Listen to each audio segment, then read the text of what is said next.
Hey, Amy. Hey, it's almost done. I thought you forgot to do one more thing. I think you do one more thing, but since we're waiting, I just want to go over a couple more things that we talked about yesterday. Remember yesterday, we talked a lot about that stuff. Okay, so before we get started, record this. Okay, so today's day is September 21st, 2015. Time is 3:23 p.m. Located at the Sheriff's Office, Osceola County. Detective Joel Guevara, Detective Brett Roller, and can you please state your full name, Amy, please? Amy Grace Day. Okay. Again, thank you so much for waiting for us for the phone thing. We're, as you can see, we're conducting a full-blown investigation because we don't know what happened. So we just want to cover every angle and make sure that we got all the steps covered, okay? And due to that, I'm just gonna read some stuff to you, some formalities, okay? It's a full-blown investigation, so I just want to get this out of the way, okay? You have the right to remain silent. You understand that? Yes. Okay. Need for you to speak up since you're recording, okay? Yes. Anything you say may be used against you in court of law. You understand? Yes. Okay. And so you're entitled to talk to a lawyer before and during questioning. Do you understand? Yes. Okay. If you cannot afford a lawyer and want one will be provided before and during questioning without charge. You understand that? Yes. Okay. Amy, will you be so kind? This is the part that I read to you. Print your name here.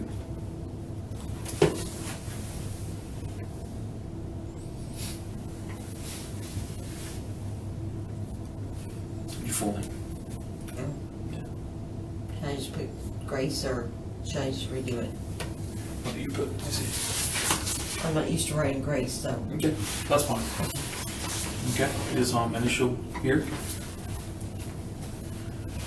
These are the stuff that I read to you. You said that you understood. And then I need for you to sign down here, saying that you understand.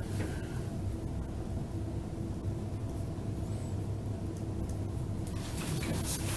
So now I'm going to sign this here myself. Then since this is the only part that we're using, I'm gonna cross out the rest of it, okay? All right. I just want to go over real quick just the highlights of your routine on the weekend. You stated. Let's start with Friday. Let's go back one day. I know we started on the other days on Saturday. Start back on Friday. Friday, what was your routine that day? I was packing. I was getting clothes ready for Goodwill. Mom and I both were. Okay. We were kind of just laughing and joking, and packed the pantry with stuff that I eat that she doesn't because she's a vegetarian. Going over just different things. I mean, it was just a normal day. Just a normal day. Yeah. Does your mom has like a regular routine? Like she does the same thing every day, or No. like the same routine, or just No. no? Different things, different days. I mean, she goes to Walmart different days. She goes to Winn-Dixie different days. She goes. The only thing that's routine is in the morning time, she walks every morning on the back porch, takes her grandson to school, we'll take lunch to him at lunchtime, and then sometimes she'll go down there, but the morning walk, taking him to school, and sometimes taking lunch out to him. That's pretty much the routine. Now, normally she will, but it's different days, but after she takes Morgan drives to school, and on her way back, she may stop at Walmart, but, she tells me, but it's on different days.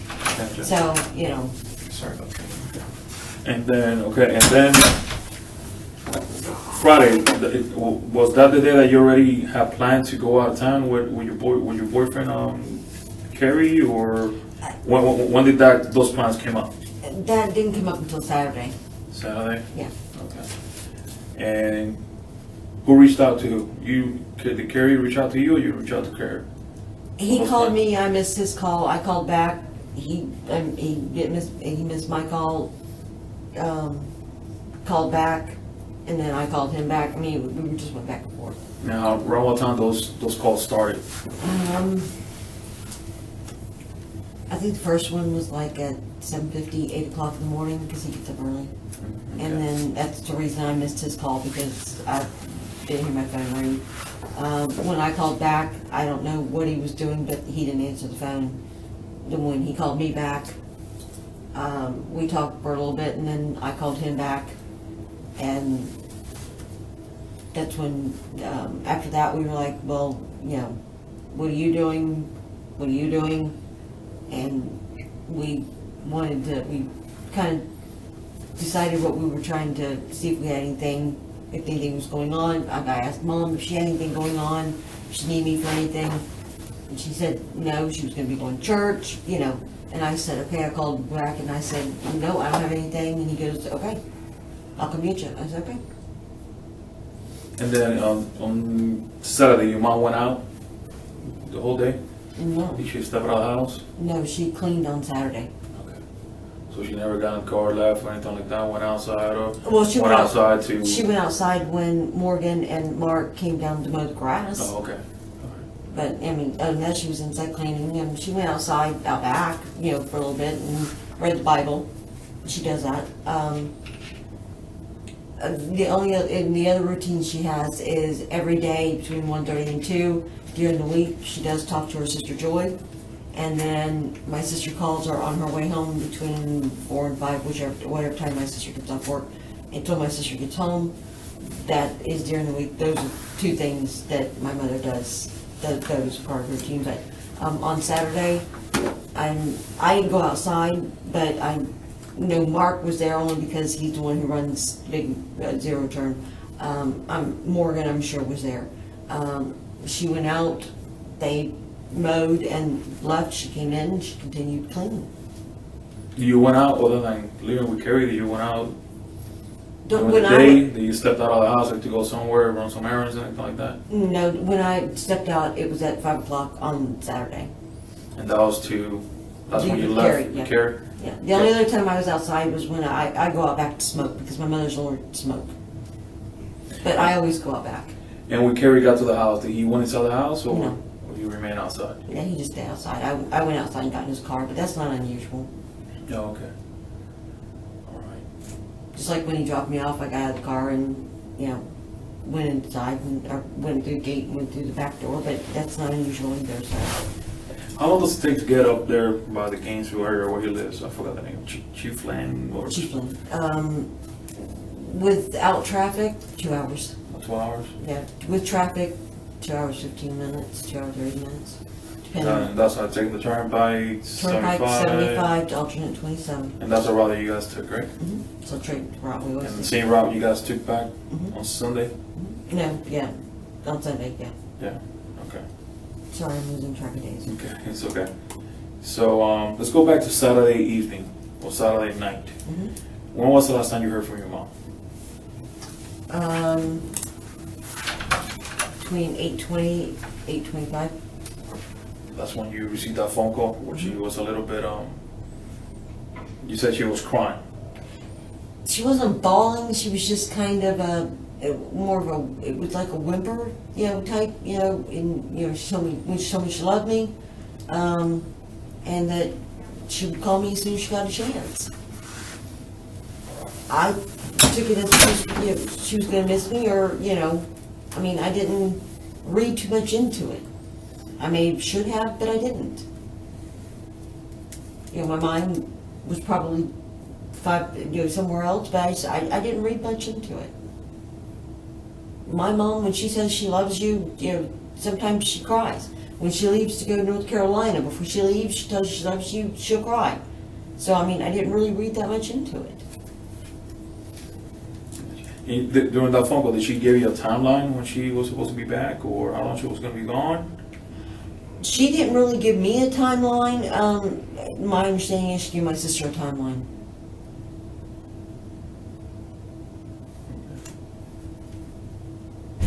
And then after you finished the phone call with your mom, did you and your sister talk? Yeah, my sister called me. Apparently, after she went down to mom's house, banged on the door, she didn't answer. Judy called me, asked me if I had heard from mom. I told her yes. She asked me what she said, and I told her. And Judy told me she told her the same thing, and that she had said she was going to be gone for 6 months, and that there was no way that mom would miss Christmas with her grandson. And I said, if you hear anything, call me. And I started sending my sister texts, if you hear something, call me, anything happens, and all she would respond with was with the letter K. I told her, That was Judy, right? Yeah. Judy. I sent her a text saying, I'll be back on Sunday. And she responded with, okay. Or she's going with K. But I was sending texts. I think the last text I sent her may have been after 10 o'clock. So how far, like how many minutes, just approximately, it doesn't have to be exactly, and it's kind of hard to go back and quote exact minute. How many minutes Between after the phone call you with had my with your mom? mom and ended, and then when you received a phone call from Judy? 15, 20 minutes, maybe. And how many times you guys had a actually conversation on the phone? Me and Judy, Yeah, that night. that night, Yeah. one. And then the rest of the communication was via text? Mhm. Okay. From your phone, between your phone and her phone? Mhm. Okay. And your phone, you're the only person that uses that phone, right? Nobody else uses that phone? Not that, I've let other people use it, but majority of the time I'm the only one that uses it. Okay. My mom's used it. When was the last text that you sent to Judy and you received from Judy on Saturday night? I want to say, I don't remember exactly, but I want to say it was probably at 10, maybe a little after. And the last text you received from Judy, what was it, like, okay, or what is K, that? the letter K. The letter K? That's all I ever got back from her was K. Okay. Let's move forward to Sunday. Did you hear from Judy, or did you contact Judy, or I contacted Judy, told her I was on the way back. around what time was that?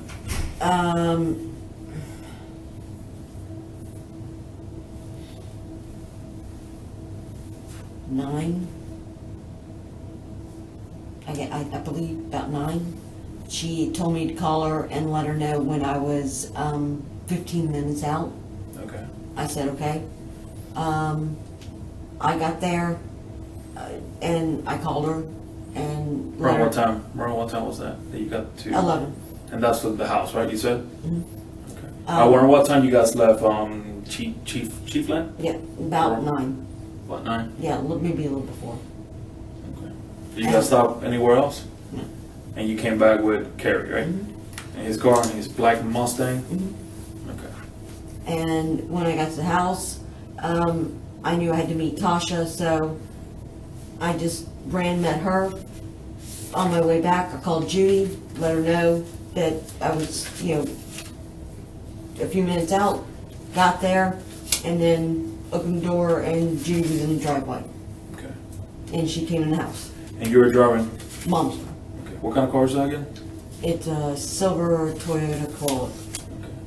So you met your friend Tasha. I know we talked about this one time about some cigarettes, right? You were swapping out some cigarettes. Yeah, she gave me menthol, my mistake, so. And you said, where was it? Where you That was guys at met? Westgate, Okay. and it took me maybe 10 minutes to get back to the house. Okay. So from the time you left to go meet Tasha, you met Tasha and you came back. It was about 10 minutes. You said. Well, I left about 11, got there, met her, and maybe I got to the house maybe at 11:15, 11:30. I don't remember exactly what time because I didn't look at a watch, but between 11:15 and 11:30. And I called Judy. Okay. And then when I opened the door, she was there and she came in. You stop anywhere else? No. You went straight home? Okay. So when you got to the house, Your sister Judy was in the driveway. No, she got there right after I did. Okay. But it only takes her 2-3 minutes to get from her house down to the house. Okay. So he's about the same area where your dad lives, right? Right next door. Okay. All right. That is very close. So you get to the house, Judy gets to the house. Keep going. And we went in, we looked around. Nothing seemed out of place other than the fact that Mom's stuff, clothes, that type of stuff was gone. But, I mean, kitchen, living room, her desk, the TV room, where the computer's at, everything was, the back porch, everything was normal. I mean, there was nothing out of place. There was no book out of place. There was nothing in her room that seemed out of place except for her stuff gone. Gotcha. Anything else in the rest of the house, like any on your room or that back room that's across from your room? That's what That's my mom's TV room. Oh, okay. Yeah. Anything out of the ordinary in those rooms? No, everything seemed normal. Except for, I mean, her jackets were gone, but other than that, there wasn't anything out of the closet that was missing. I mean, there's a huge coin collection in there that was still there, but that's Morgan's, but I mean, that was there, but other than her jackets, that was it. Nothing in my room looked disturbed. I mean, there was nothing missing. And of course, I mean, I've got that huge TV sitting in there and all that other stuff, but none of that was missing. Gotcha.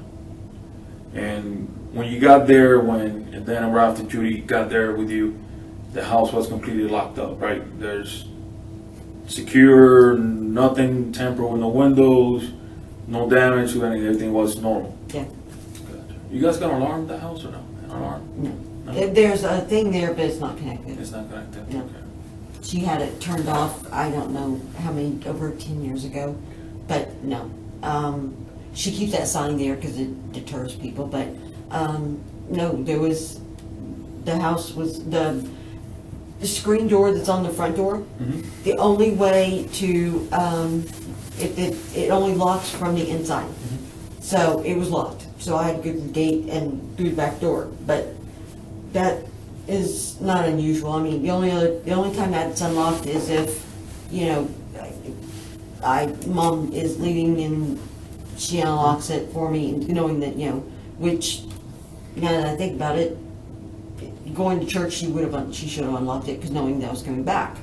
Because she was going to stop at Hungry Howie's for us after church, because we always get something after church for lunch, whether it be Subway, Hungry Howie's, or, whatever. But it was locked, so that's the reason I went around to the back. But back door was locked. The door that leads from the house into the garage was locked. The door that leads from it's that white door that goes from the garage out to the back where the recycling bin, Mm-hmm. It was locked. The garage door was shut. The front door was locked. Everything was locked. All the windows were shut.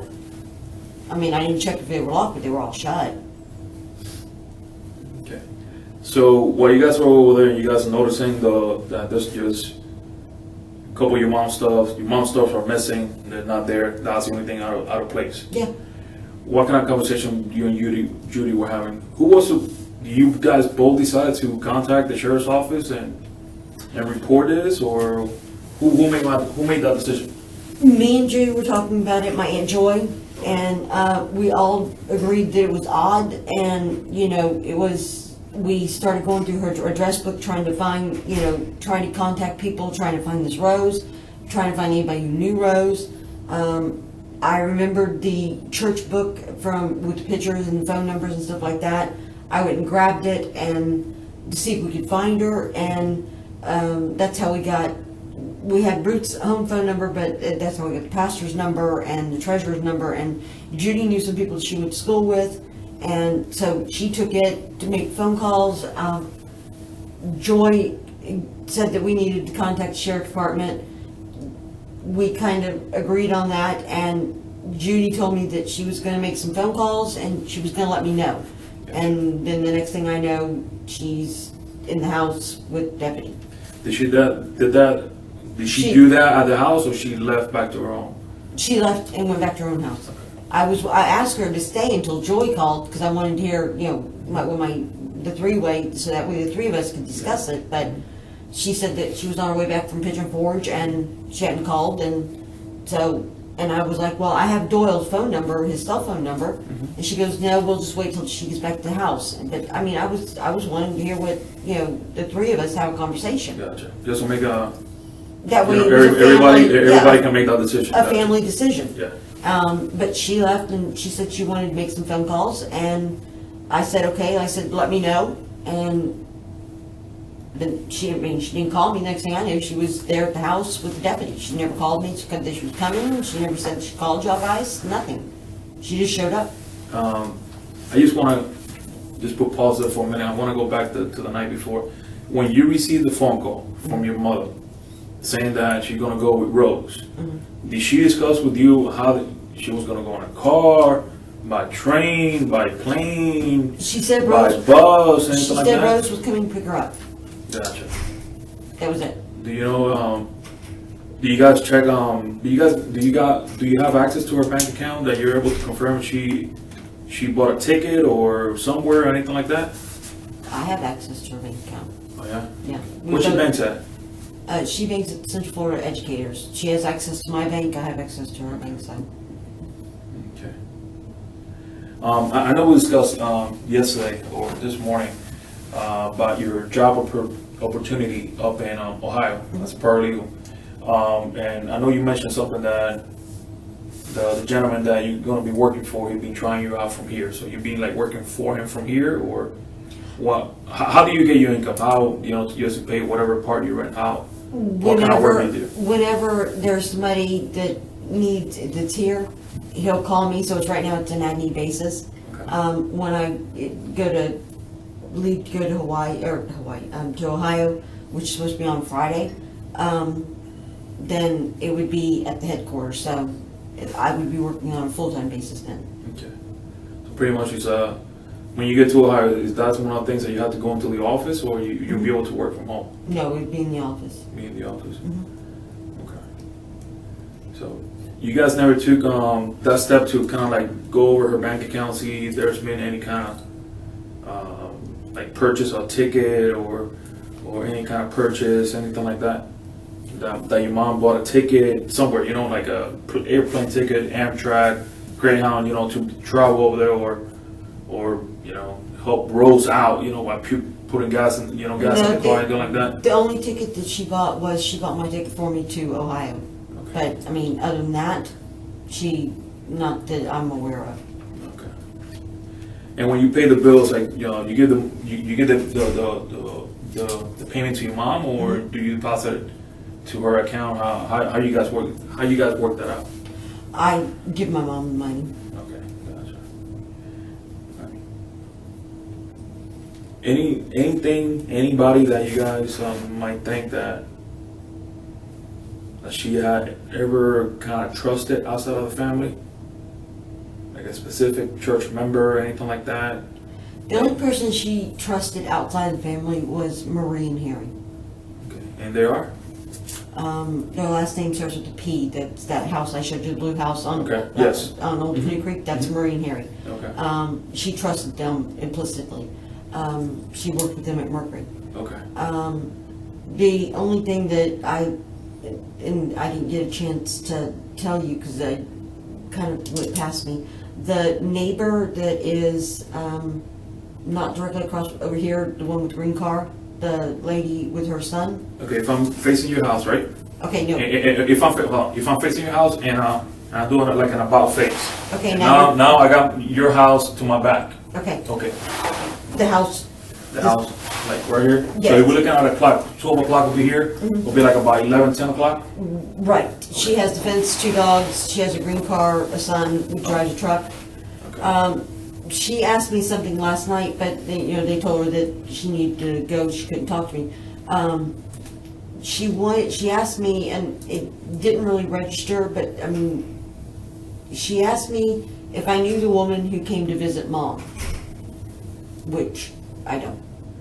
I mean, I don't know who she's talking about. Do you know her name? The lady across the street, do you know her name? I don't really know our neighbors. Yeah, another question I forgot to ask you yesterday. I know you mentioned something about the next door neighbor that, I don't know, The one that's, that give you the WGV, I don't the know. heebie-jeebies. Yeah. Can you tell me a little bit more about that neighbor? Why does he make you feel, oh, is he a he or she? He. Okay, what does he makes you feel like that? I don't know, it's just, I guess it's a gut feeling. There's just something about him that just doesn't sit right with me. He just, you know, it's like, a couple of times, I mean, I actually started going inside, he came out. There was a couple of times that, like, the woman's dad came over, and I was sitting on the back porch, and I don't keep a light on the back porch, so that way people can't see me when I'm out there smoking. But, I keep a flashlight with me. But he left out the back door, and their backyard kind of has a berm in the back. Mm-hmm. He went to the very back, crouched down, and the only reason I could see this is because there's planks missing from the hurricane that they never replaced. Crouched down, and I could see a light from his cigarette. And he stayed there the entire time her dad was there. And that just was like really odd. And from there it was like, okay, that just doesn't seem, you know. So I kind of just, Mom and I just stayed away from it, you know. And when he was outside, I would go inside, and Mom would do the same thing. Because even she got the heebie-jeebies from him. Was he said hi to you guys, like, good morning, waved? No, didn't anything? speak. No, he never. He never spoke to us. We never spoke to him. We never waved. We never even acknowledged. How old is this gentleman next door? Just approximate. 20s, like 20s. yeah, late 20s, maybe 30. I would say late 20s. I haven't gotten. I don't know what he looks like close up, but from a distance, I would say mid to late 20s. Gotcha. I don't know. I'm not very good at estimating age. Hey, just one more question. When Terry dropped you off, Carrie dropped you off. Did he went inside, or he just dropped you off in the front? Just dropped me off. And he left. Yeah, that's not unusual either. Okay. Any additional questions? Take the roll.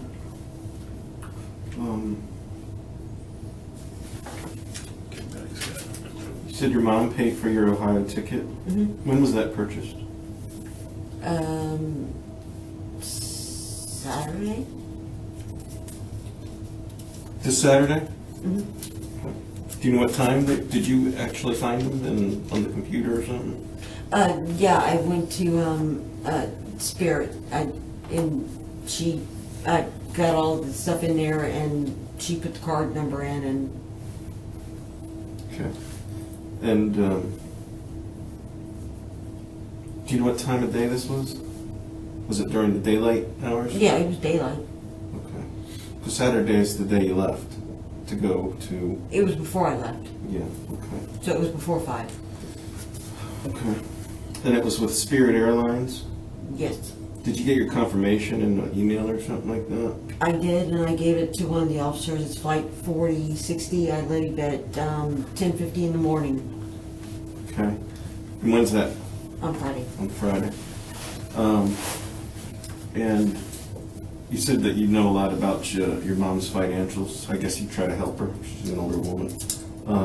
Does she have multiple accounts? Does she have multiple credit cards? Do you know what kind of To my financial credit she has? To my knowledge, she has a GM card, and that's because she has one, and she has me also on it. Mm-hmm. She has an Up Promise card, which we both have. She has one, and I have one of mine. What's a promise card? It, I've never heard of that. It's called Up Promise. It's just like a Visa or MasterCard. Okay, it's a credit card. Yeah. Okay. She has one, and she has one with my name on it. We share PIN numbers, and same with the GM card. And then she has her CFE Platinum credit card Okay. through the bank. Her ATM card. Okay. And I think that's it. And what did she use to buy your plane ticket? Her CFE Platinum card. Or a credit card, not the ATM card? No. Okay. All right.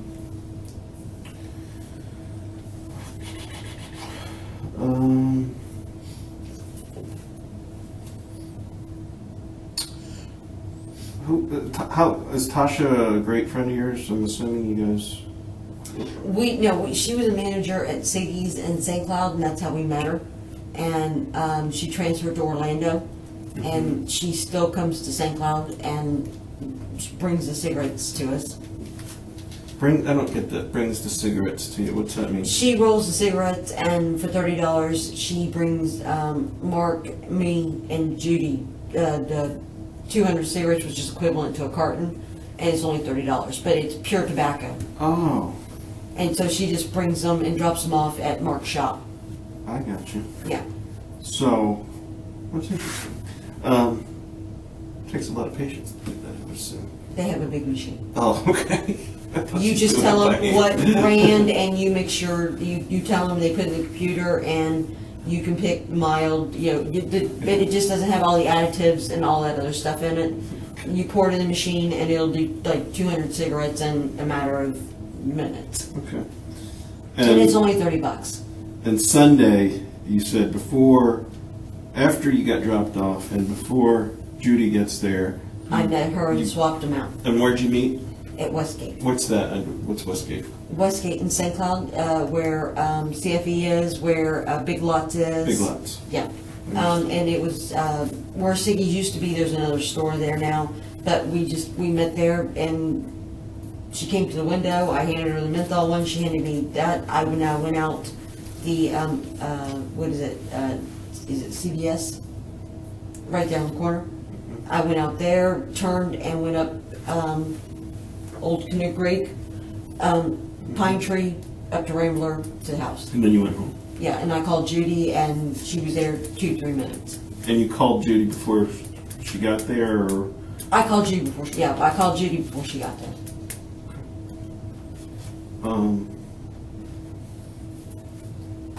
I opened the front door. Marie and Harry, you guys know real well. Yes, And does your mom talk to them on a regular basis? yes. Would you say daily basis?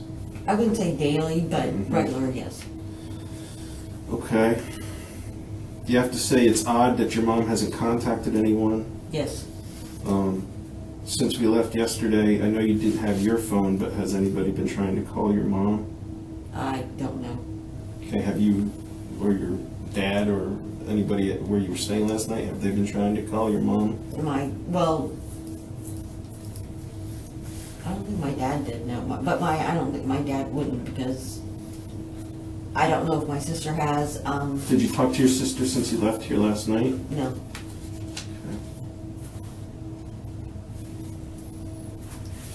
When I got to Dad's, she was, I'm sure, already asleep, and I would sleep, and when I got up, Did you called sleep? a couple hours, Did you? and I called you, and from what I understand, Dad said she had already left to go to work. And she says she doesn't like getting calls at work, so that's the reason I haven't, Talked to Judy. yeah. Okay, that's what I was gonna ask. Yeah, tried to call her or anything. To my understanding, she's in training, so I mean, and he's getting phone calls at work, unless it would be from you guys. Right. Me calling, have you heard anything, would irritate her, and Gotcha. I don't want to do that, so.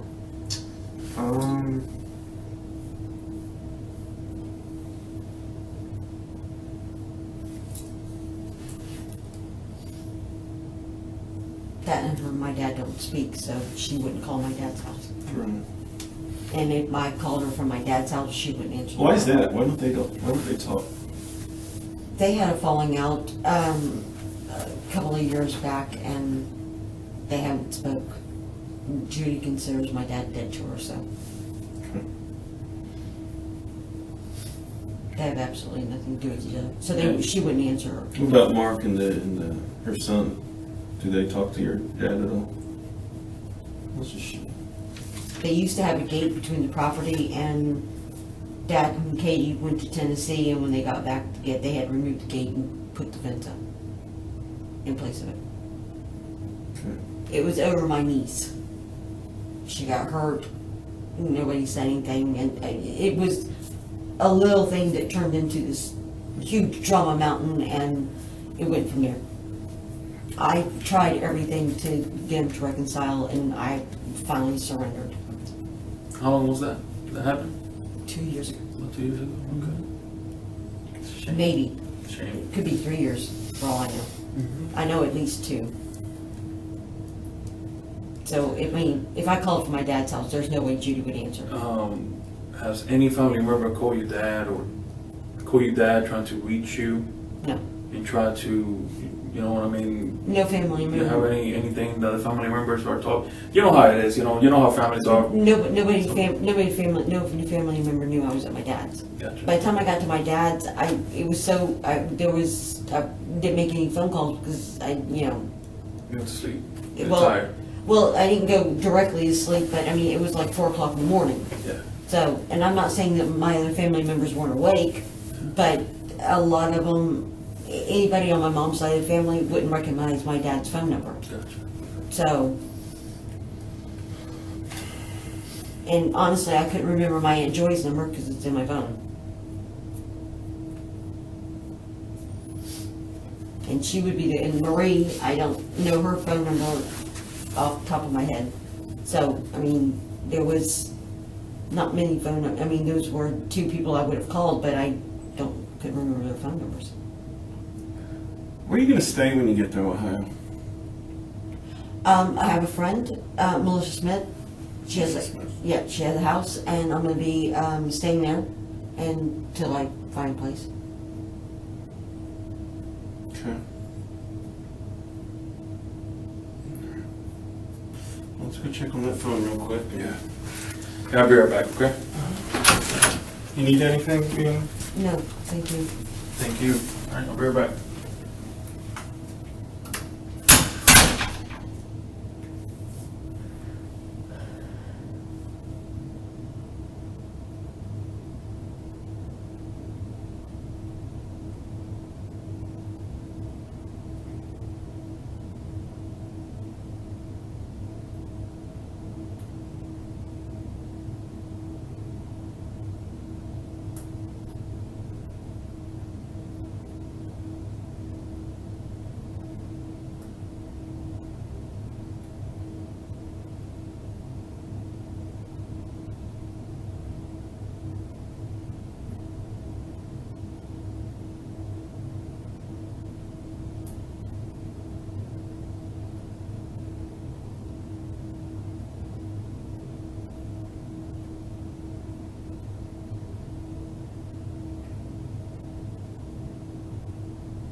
Almost ready. The little box just crashed. You just swapping out some an SD card real quick. He said we should be done in a couple of minutes. Hey Judy, I want to bring sorry, Amy. Apologize. My bad. I want to ask you a couple more questions, okay? And I need for you to be completely truthful with me, okay? All right. Base. When was the last time you called? You tried to contact your mom on your phone? When was the last time?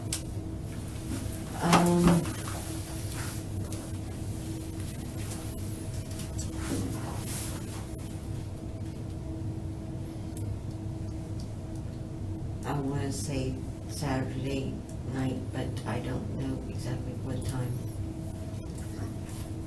And the next time was from the house. Judy was telling me that she had been trying to call her, and Morgan had been trying to call her, and I tried on Sunday. Okay.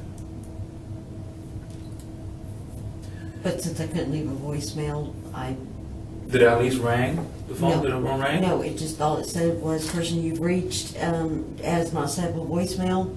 So I assumed, and I know I shouldn't have, it was out of minutes, it was dead, or she had turned it off, or she turned the ringer, I mean, and I knew she didn't have a phone charger. Okay. And I honestly thought she would call whenever they stopped. Okay. So I really wasn't too concerned. Okay. And then when Judy told me they'd been trying to call her and call her and call her and call her, then Okay. How about if I tell you that the last phone call that you ever did to your mom was on September 18th, which that was Friday night, just before 11 o'clock at night. Will you be surprised about that? It's based on your phone information. very. Okay. And then the call history, you know how you go through the call history and then you can remove calls from the actual call history log. What's removed, what's deleted. I don't delete my call history. Okay. Why not? That's coming straight from your phone, a phone that you own, the phone Well, that I you mean, use. I understand that, but there's no reason for me to delete it. I mean, I have no reason to. Okay. All right. And I know that I called my mother cell phone book after the 18th. I know I did. Okay. You said that you have an E-Pass account, Mhm. your mom has an E-Pass account, Mhm. and then Carrie Mhm. has an E-Pass account, right? Right. When Carrie picked you up at your mom's house at your residence, Mhm. you guys left in Carrie's car, which is a black Mustang, and he didn't pay the toll. He went through the E-Pass section, right? He didn't stop. Did he pay in the attendant, and he went through he did not pay attention. He just went right through the SunPass, E-Pass lane without stopping. When we went through the Kissimmee Park, it went through, but whenever the rest of them, he did pay because, well, I guess his e-pound account was low, I don't know. Okay. Well, will you be surprised, or I would like to know what you would say if I told you that the last time that account was used was earlier this month? Carrie's account, yes. And there's absolutely no record of him going through E-Pass or anything like that. Yes, that would surprise me. Okay. So I'll give you already two things. You understand what I mean?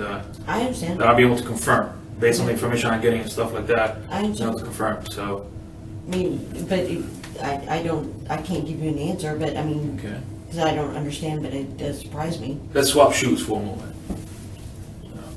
How will you feel about that? You've been in my shoes, getting those stuff right now. I just want to know what happened to your mom. You know what I mean? What happened to your mom and stuff like that. And I just want you to be honest with me. And you ain't left town. You know, okay, I think you left town. You know, I was hanging out here, yeah, with another friend, but you understand what I mean? So when you got those things, just kind of a couple exclamation points and a couple flags are coming up. You understand what I mean? I understand, and I don't have an answer for you because I don't understand. And I do want to know what happened to my mother. I have no idea what's going on. That's what we're trying to find out. I know. And the only thing we ask from people, to help us out, And I'm is just to be trying- completely honest with us. And that's what I am. I'm being completely honest with you. Because I want to find my mother. Yeah, we want to find your mother too. And Right now, all we care is your mom's yes, safety. that's all I care about. Okay. Going back to your banking situation. You got your own account, and your mom has her own account, right? Mhm. Do you guys bank in the same bank? No, I bank at PNC. She banks at CFE. PSC, which one's that one? PNC is, PNC. yeah, it's directly across from Dairy Queen. Okay. Across the street, like from Subway area around there? No, you have Dairy Queen, and then you have like Prescription Unlimited. Gotcha, yes, And- yes. Well, yeah, and Subway is there on the corner, yeah, so it's right here, PNC. That's my bank. She banks at CFE. I have her account information, she has my account information. Okay.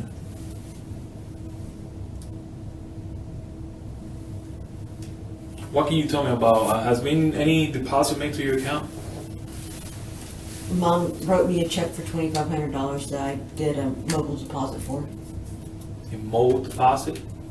Yeah, Is it a check or a mobile deposit? It's a check, but on my, PNC has an app where you Okay. can do, what's called a mobile deposit. You take a picture of the check and then it goes to your account. What's that? After a few days. Okay. And where's that check at? I gave it back to her. Okay. All I have to do is sign the back of it, and then you have to put forward mobile deposit only, is what you do. So she writes it, and what day was that? What day was she wrote that check? That was on the morning of the 19th. 19, that's Friday. Okay, 20, no, wait, no, No, it's Saturday. Saturday. Saturday, Okay, morning I'm of sorry, Saturday, I apologize. yeah. I'm all messed up with my days. Sorry. Yes, you're Yeah, right. I it's- apologize. My bad. That's Saturday. okay, yeah, morning of Saturday. Okay. All right, so she paid for your ticket for Ohio, Mhm. and she used what card? The CFE Platinum Okay, that's a debit card or a credit card? credit card. Credit card. And then she also gave you a $2,500 check. And you said what? Just for me to go into my account to have, so that way she worried, that way I had money and just in case I needed anything. She wanted to make sure that I was safe and taken care of. She didn't want me to have to, if I needed to get back or if I needed something or something happened, she wanted me to be able to have the money to do it. Okay.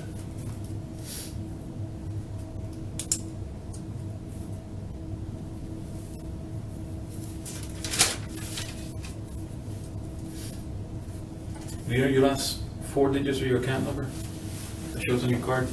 5353. Okay. And that's with PNC, right? And that's a credit card, that's your checking account, debit card, That's my checking account. right? It's like a debit card? No, it's it's a checking account. Okay. Yeah, but debit card, I don't know what the last 4 digits are. Okay. That's at home in my purse.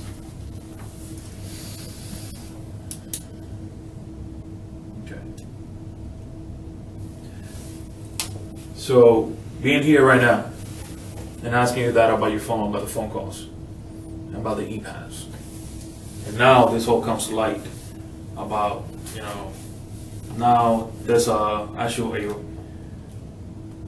a wire check, digital check transfer to your account.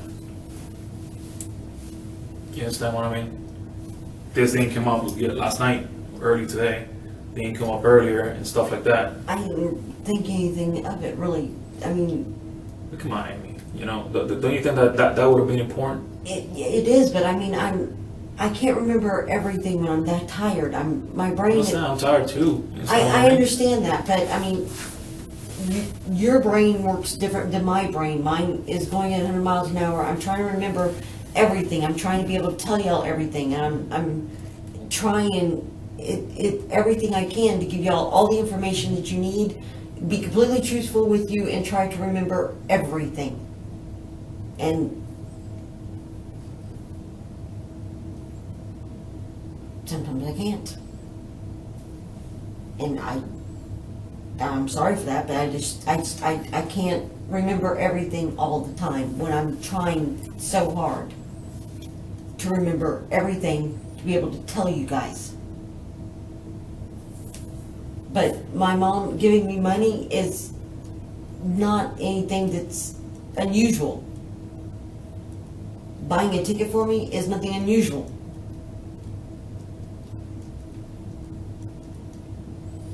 What do you think Carrie's gonna say when we contact him? If we contact him, what do you think Carrie's gonna say? That he came pick me up at 5 o'clock and he dropped me off.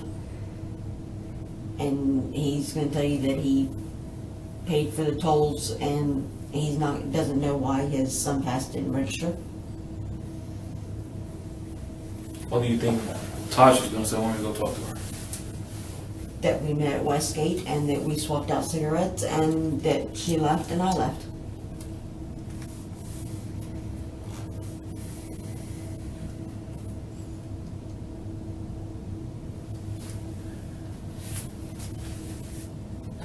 You just think I don't understand. He's like, you're telling me some information here about the phone calls that you made to your mom, tried to receive from your mom.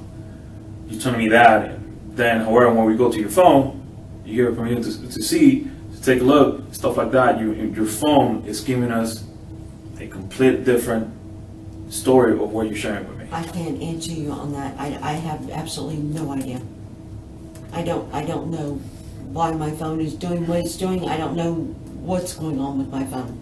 It doesn't matter if you delete or try to get rid of some information, the phone always keeps that information. I understand that, but I mean, I don't understand. I don't know why my phone is doing what it's doing. I don't understand. I can't give you an answer. I don't know enough about phones. I cannot give you an answer on this. I know what I did. But I can't tell you why my phone is not telling you that. I can't. I wish I could.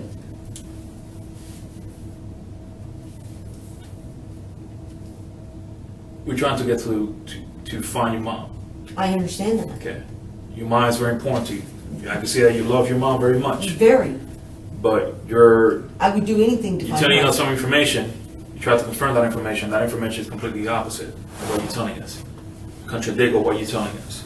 You understand what I mean? I understand. So I just want you to understand in what kind of position, that puts me. You understand what I mean? So I'm not saying I'm having doubts on you with you, but like I said, you just bring some red flags. And I'm just trying to sit down here with you right now and be able to, for you and me to put our heads together and try to be able to understand all the pieces of the puzzle. You understand what I mean? I understand. And the only thing I ask for you to is to be completely honest. And I am being. Okay. I just don't want you to hinder yourself by holding information, by lying to me. I don't want you to do that. I'm not. And I honestly cannot answer why my phone is not telling you what I'm telling you, because it should be. Not correct. I mean, it should be telling you exactly what I'm telling you. My phone should indicate all of that. That is correct. And I don't know why it's not. I cannot answer you on that. I'm sorry, I don't know. But it should be telling you exactly what I'm telling you. Okay. I mean, what I'm telling you, you should be able to look at my phone and go, okay, this is exactly everything. And I don't know why it's not. I honestly do not. I wish I could tell you. Gotcha.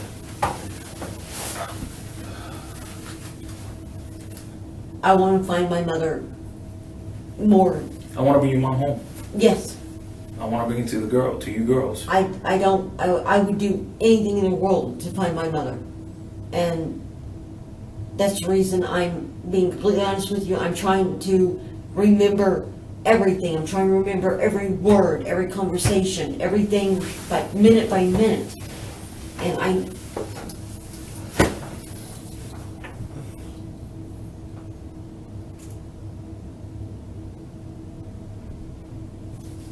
everything is just getting all jumbled. I can't remember times. My job description, my job is to get the facts, investigate, talk to people, and assist the family. Understand what I mean? That's what I'm trying to do. I know. Okay. And then when everybody puts all the effort and everybody has roles. You understand what I mean? I got my role and stuff like that. The information I get from you and the family members that you guys put on the table is what I take and I run with it. I know. You understand what I mean? And that's what that gets the machine going. I know. You understand what I mean? Mm-hmm. And that's what when we get the conclusions and stuff like that, confirm this, confirm that, and stuff like that. That's what investigations are. I know. Taking all the facts and be able to confirm, look into it, do research, and we get the answer. Mm-hmm. Okay? I understand. So the only thing I ask you, Amy, sorry, is for you to be completely honest with me, okay, and be able to think and help me out, and I help you out, and be able to share information and change, be able to share with each other thoughts that we'll be able to understand and to move on, okay, from this hiccup right now that I got. You know what I mean? Right now I gave you 3 things right now that if it weren't for my investigation, you would have mentioned. The situation with the phone now, with the e-pass, and now that transfer, that wire transfer. You understand what I mean? So The transfer is not unusual. okay. Does she does that every month? Not every month, but she. How often does she transfer that amount of money to your account for you just Every few to months. have it? Every few months. And why does she does that? If you got your own income and you pay bills, why are you gonna give money to her for her to pay bills, for you to pay your half, and then she's giving you a lot more money than what you pay her on a monthly basis to pay bills? I just don't get it. She's trying to help me get a car. Okay. So how much money has she given you, let's say, of this amount the last year? Where it was in September. From January to September, how many times she given you this? Because, I work, you know what I mean? I'm not rich, you know what I mean? And somebody give me $2,500, I consider that holy crap. Well, You understand what I mean? Like, yeah. oh my God, man. You're right. You understand what I mean? You're just like, that's a lot of money for me. Right. But that's my personal, for my opinion, $2,500 is a lot of money. Yes. How often does she does that? Like from January to now September, how often has she done that? 4 times. 4 times. But unfortunately, So it has been $2,500 the same amount, or what has been the amount? it's 500. It's 2,000. It's 2,500. But Do you remember the amounts? it's just been those 3. It's been, So 500, right? It's been a 500. It's Oh, been. give me 1 second. Let's do something real quick. I'm sorry. Wait a minute. 600. Okay. Um. So that's 600. That's the first time. That was when? Last one. Remember when? No. Beginning of the year. It was cold This year. outside. It was this year. Okay, 600. It's It's kind of 2,500 today. The other this recent. So that's 2,500. There's 2,500. Okay. There's 600. 400, and I think another 600. I know it's 600. Mm-hmm. So 2 times she gave you 600, and then 1 time she gave you 400, and now she gave you 2,500. Mm-hmm. Okay, so that's a big jump. Right. From going just for a couple $100, now all of a sudden that's a drastic jump. Any reason why? That's $4,100. You told me that she gave you. He gave me you from January to. She's wanting to try to help me get a car, but she's also trying to help me get health insurance because I lost my health insurance, and so she's trying to help me get my health insurance. And unfortunately, health insurance right now is like $300 a month.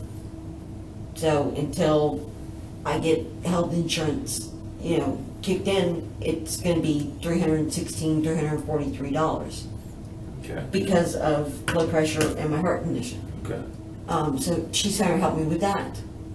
So if I look a little bit more into your mom's account and your account, are gonna be able to see those transfers or those deposits from your mom's account to your account. Yes. And how do you guys did those transfers? The same way that you did the $2,500? Some was cash, and one was a check, and then Which one was the check? I don't remember exactly which one. But mostly it's been cash. Because it goes into effect right then. So, What do you mean goes into effect right then? it's available to you. Okay. Did she put the cash in your account? She gives it to me, I go to the bank and deposit it at the ATM. Okay. Just the same like she did in this one, this most recent one. That, she gave me the check, and she had me do the, on my app, my PNC app. Okay. If I had my phone, I could show Who it. wrote the check? She did. Okay. If I had my phone, I could show it to you, Okay. what I'm talking about. Okay. It's an app, you go to it, and it says deposit, and you put the, which account you want it to go to, how much. You take a picture of the front of the check, the back of the check, and then you hit continue, and then you wait for it to clear your account, which could be anywhere from 5 to 7 days. And that was the reason some of the times she did the deposit, or gave me the cash, because that way I could just go to the bank and put it in the bank. How long you had your phone for? How long? Since when?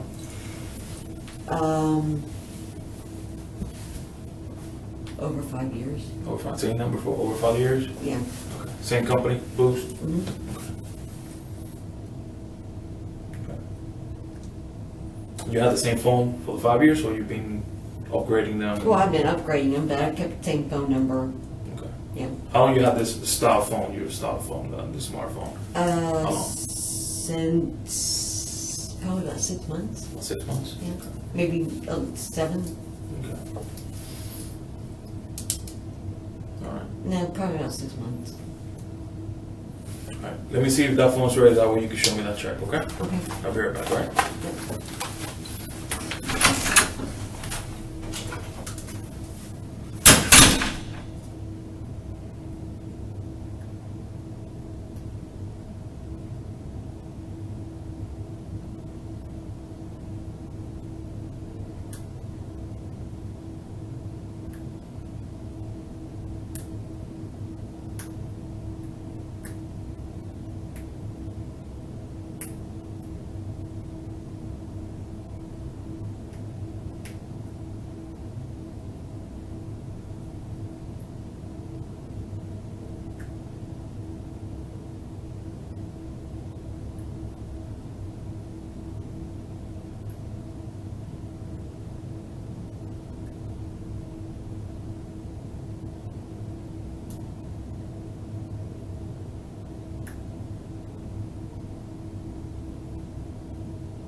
Your phone died, so it's being charged right now. And it says it's so dead that it's not will not even turn on with the plug on. That doesn't sound right. When it's plugged in, my phone will turn on. When it's very dead, when the phone's even this iPhone, when it's completely dead, No, you mine- turn it on and you plug it in. It will turn on that it's charging, but it will not have enough charge to turn it on to power on completely. Mine normally does. That's what I just went over there. It's not gonna turn on. Just got the little sound that it's charging with the light, with the red light, and it's plugged in and it's not turning on. Then It shows the battery. I It shows the know, battery. I understand that, but I mean that's something wrong with them because So my phone. we just gotta give it a couple minutes and I know we'll Okay, fire up. but I mean that I understand what you're saying, Okay. but I have my phone is I've zeroed it out and where it's turned off, Okay. and I plugged it in and I've still been able to turn it on. So there's something wrong with my phone because it should be turning on. I don't know. I ain't no phone guy, but I'm I not gotta, either, but I I'm gotta just, go by I'm the just- text though. I know. I'm telling you that has happened before. You know that we're gonna confirm and reconfirm everything. You understand that, right? Yes. Okay. The thing I don't get, I have E-Pass. Myself, I have E-Pass. The times when my E-Pass had gone to zero balance, I had gone through it, it was still registered. Okay? Okay. So you tell me you're sitting here, if I'm not mistaken, and your E-Pass is in your purse, right? Yes. Okay. So you said that Carrie's E-Pass was going low on balance, but guess what? I did take my E-Pass You know, with me. okay, forget about your E-Pass. Let's talk about Carrie's. Okay. It doesn't show Carrie up here using the E-Pass, or even the E-Pass register and anything like that. It doesn't show Carrie nowhere here. I'll tell you that right now. That's for a fact. Okay. When you went to see Tasha to do the thing about the cigarettes, exchange the cigarettes, you went straight home, right? Yes. You didn't stop nowhere else. No. Okay. You sure about that? After I left Tasha, yeah. Okay. So you went from your house straight to see Oh, Tasha. no, wait a minute, wait. Oh, there it is. Wait, There it is. I'm trying to, Okay. Please. Go ahead. No, go ahead. I stopped at, what's that place? It's a storage. Okay. I stopped there. Okay. And I was there for a couple of minutes and then I left and then Any reason why you stop at the storage? Do you have storage there? I don't have storage there, but I was going to see about how much it would cost to rent some, because there's some stuff that I'm not gonna be taking with me. What storage is that one? Where at? It's next door to, what used to be Mickey's. It's on Old Canoe Creek. It was a gas station store. Okay. Nah, I gotta look it up. I don't know. I can't remember the name of it, but it's orange. You went inside? No, they said to call the manager but nobody, answered. I knocked on the door, but I was only there for a couple of minutes. I backed out and then went straight home. But I was only checking to see how much storage. Was that on the way to see Tasha? Or that was No, the that was to on my go way back? home. That was on my way home. Okay.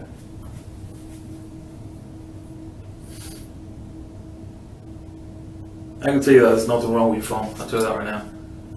And I want you to understand, your phone is going to tell me exactly where you've been. Okay. You understand that, right? Yeah.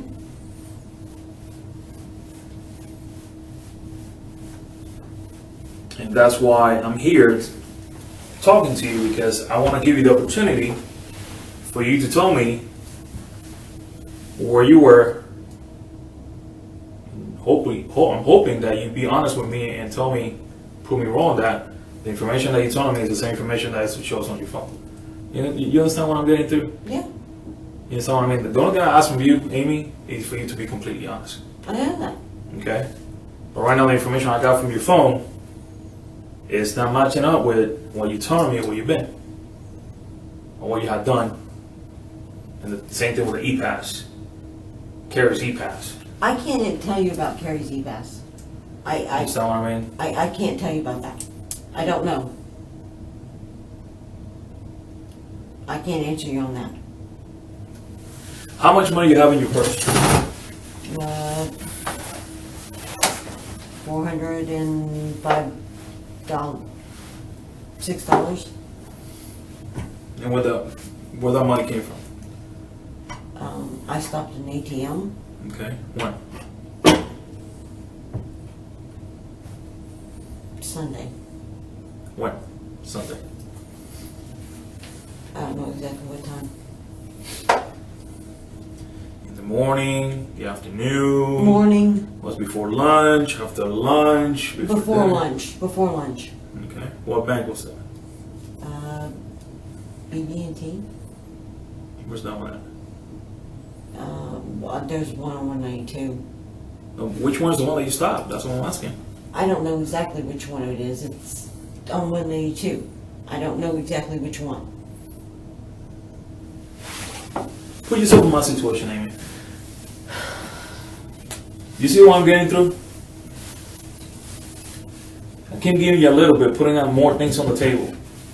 And all of a sudden, oh my God, boom, bing, a little light comes on. Oh yeah, that's right.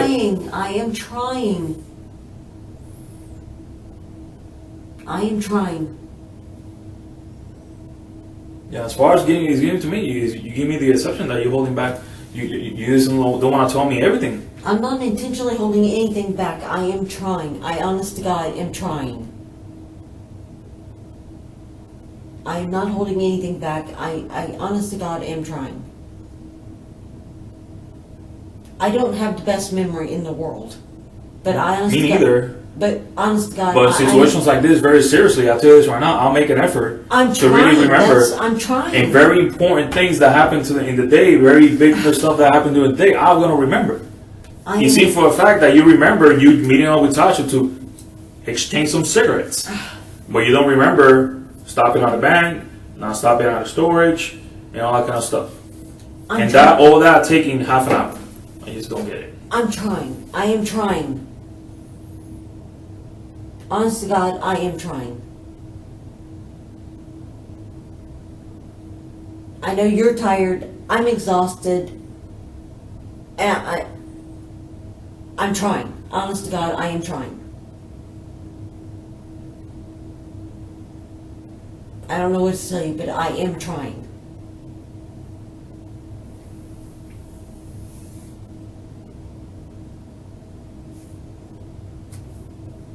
Put yourself in my situation. In my shoes. And I'm sitting in your chair. You're asking me the same questions I'm asking you. About something very important that pertains to your mother. And all of a sudden, you're not remembering anything of where you've been, where did you go, where did you stop. And it has to be me giving you a little bit for you to remember. This is very important, Amy. It pertains to your mother. The well-being of your mother, where your mom will go, who your mom is with right now. The important mission right now is to get your mom home, safe and sound, back to her daughters. I'm aware of that. And that's all And you're I not want. making it easy right now for me. I'm not because- trying to make it difficult. Because right now, information I'm getting contradicts completely of what you're telling me, Amy. It's been a long night for you, a long weekend for you and your family. Time is going by. You need to let me know and be completely honest with me what happened this weekend. I feel that you haven't been honest with me completely, Amy. I feel like you're holding things back. I'm not. And you need to be completely honest with us. I am, and I'm not holding anything back. Because based on what you're telling me, you spend most of the time with your mom that actually Judy does. You live with her. You guys live together. Yes. You guys share a lot of time together, a lot of memories. You guys pay bills. Yes. You need to be completely honest with me for us to do our job, Amy. I understand that, and I am trying to remember everything. Honest to God, I am. All I want is to find my mother, and all I want to do is give you the information to be able We to have to help look you. everywhere. I know. Every avenues. I know. See who's lying to us, who's not lying to us. I know. You understand what I mean? And the more I dig, you understand what I mean? Your story is not making sense of what I got right now, Amy. I don't know what It's not confirming what you're telling me since last night. And I want you to be completely honest with me. I want you to take a deep breath and say, you know what, Joel? I'm sorry. Yes, I did forget to tell, and then let's start fresh. But you need to tell me step by step. And we took our time last night. And we took it day by day, hour by hour, phone call by phone call, person by person. And then I come today, we try to reconfirm what you told us last night, which is pretty much the same thing. And then I get all this information dumped on my desk, on my lap, that is showing me that you're not telling me the truth.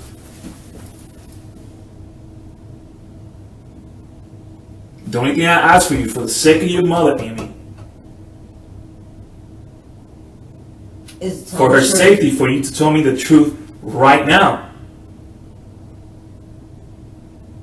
We need to get your mom home. I agree. All right. I got back before 11 o'clock. Okay. From where? From Chiefland. Okay. Got back before 11 o'clock. I got back probably about 9 o'clock. Okay. I left. I went towards Nova Road. I turned around. I took a call from Marie. I stopped at a junkyard or something. I talked to her. I went into St. Cloud. I stopped at BB&T. I went to Westgate. I stopped at storage. Went home, and I called my sister. Okay. What car were you driving? Mom's. Mom. When you got back home, what was inside the house? Nothing. I mean, just, it was exactly as it was when Judy walked through the door. The key was there, I just grabbed it, got in the car. I ran my errands, and then I called Judy, and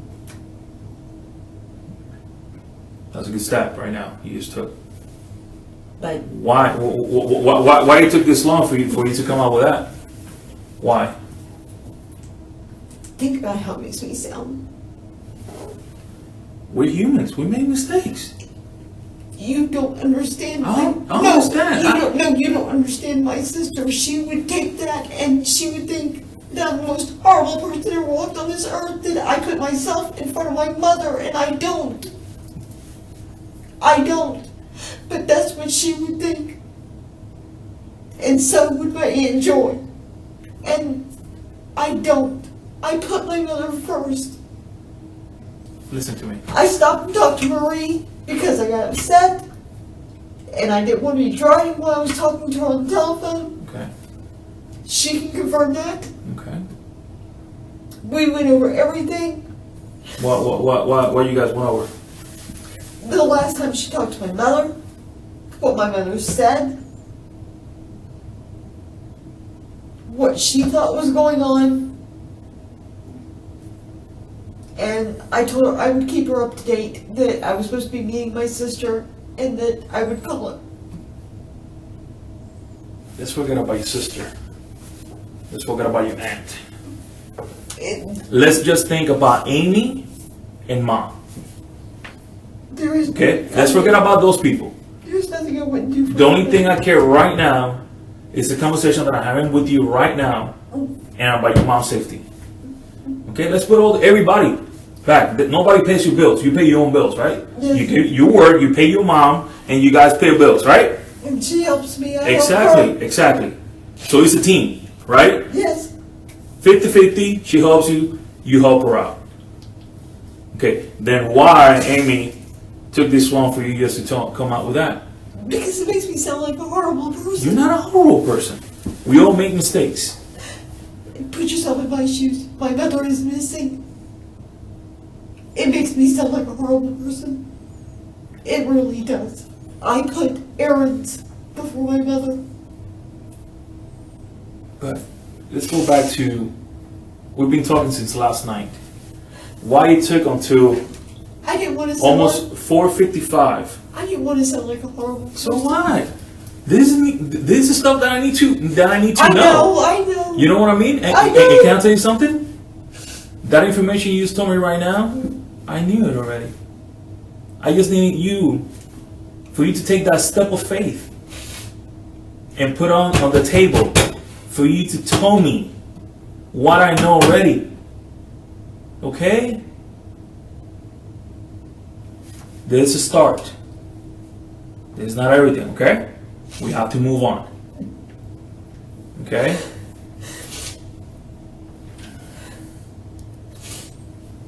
So let's start from the time that you got back home. What time you left Chief that place open? 7, Chiefland. Okay. Just at Gainesville. Okay, Gainesville, okay. And you were with Carrie Yes. and still driving his same car, his Yes. black car? Okay. You guys took the same route, right? Yes. That state road was the Alternate 27 to 75 Right. to Turnpike to the Kissimmee Park exit. Okay. Did he drop you off? Yes. Did he go inside the house? Yep. Okay. How do you enter the house? How do you get in the house? The screen door on the front was locked, so I went through the gate on the side of the house and went through the back door underneath the cover, and it leads into the kitchen. Okay. And both locks Both locked? locks were locked. Okay. I walked in and put my purse down. I saw the key, just grabbed it, went out the garage door, got in the car, and Do you I walked looked around the around. house? I looked around, but everything. I mean, I looked in the kitchen. I looked in the living room. I did go to the bathroom, in my bathroom, and I just kind of glanced in my bedroom. Everything. I mean, nothing looked out of place. So I walked back into the kitchen. I grabbed what I could see in my mother's room. You know, I mean, all I could see was the dresser and part of the bed and her black chair, which was where it was. How was the bed? Bed was completely made. Okay. Black chair was exactly where it was supposed to be. There was the dresser was just like it always is. The bathroom door was open. You know, I mean, everything looked normal. So I just grabbed the spare key. I went out the garage door and got in the car, opened the garage door, and backed out. Did the errands, and then drove back and called my sister. Okay. All right. Let's go back a little bit right now. Let's slow it down a little bit, okay? I think you were a little bit emotional when you told me exactly what you did, okay? But I just want to make sure that we cover every step, okay? So, you took the spare key out, got in the car, backed the car out of the garage. No, the spare key was on Okay, the... no. Okay. You grabbed the keys, you did everything you had to do in the house, noticed everything inside the house. Yeah, the spare key Then you was got on in the the car. kitchen, on the kitchen counter. Okay. You got in the car, you backed out the car out of the garage. I opened the Okay, garage then door, you backed left. out. You left the house. Which way you left the house? You went towards Hickory Tree. Hickory Tree. Okay. What was the first place you stopped? At that salvage yard when Marie called me. Okay, so we're going on Hickory Tree, and it was around approximately what time? 9:30, 10. Okay. So you go on Hickory Tree. You go towards 192, right? To 192, Which I turned way? left. You turn left. Mm-hmm. Okay. I went towards Nova, did a U-turn at Nova. Make a left towards Nova. You sure? I'm sorry, right. Sorry, I'm sorry, right. There at 7-Eleven, I turned right onto 192. Okay. Went towards Nova, got to Nova, did a U-turn. Marie called me and I pulled into, I believe it's a salvage. I don't know exactly the name of it. I just saw it was a business. I pulled in there, stopped the car and talked to her 15 minutes, maybe 20, I don't know. I told her that, I would give her a call back. Did that, got back onto 192, went down 192. There's a BB&T on the left. I stopped there. Got $400 left there. Which, when you got to the BB&T, that bank right down the corner, you use an ATM? Yes. Which ATM you use? I Do want- you have to get out of the car and walk up to the place? No, it's the one that you can drive up to and it's right there at your window. Okay. And who banks there? Nobody. Nobody? It was the first Okay. bank, so I just stopped there. Okay. And then I left there And I'm sorry, and how much money you took out of there? for, Okay. All right, from your account? no, actually from my mother's account. Okay. Any Um, reason why? Was from your mother's account? no, it was just, she said I could do it, so I did. When did she say that? When did she give you the permission to take out the $400? Friday. Friday? Mhm. Okay. So I understand. It's that. She gives you a check for $2,500 that you electronically deposit in your account. Mhm. She also pays your plane ticket. Mhm. And then she also gives you the day before permission to do it on Sunday to withdraw $400. Mhm. My mother's extremely generous right now. Okay. Just making the math, that's like over $3,000 in less than a weekend. Well, I mean, You understand what I mean? on my phone, I can show you all of this. Hopefully, next break that we take. Okay, you know, I can show you my account, I can show you her account. Okay. But left there, drove through town, went to Westgate, met Tasha, Mhm. left out that dude by CVS, turned on Kissimmee Park, stopped at that storage place. Like I said, did pressed for the manager, nobody answered, knocked on the door. They have surveillance, you can check. Left there, got back onto Kissimmee Park, or Old Cooney Creek, and drove straight through, crossed over on Pine Tree, turned onto Rambler, went into Lakeshore, pulled into the garage, called my sister. Within a couple of minutes, opened the door, she was there, she came in.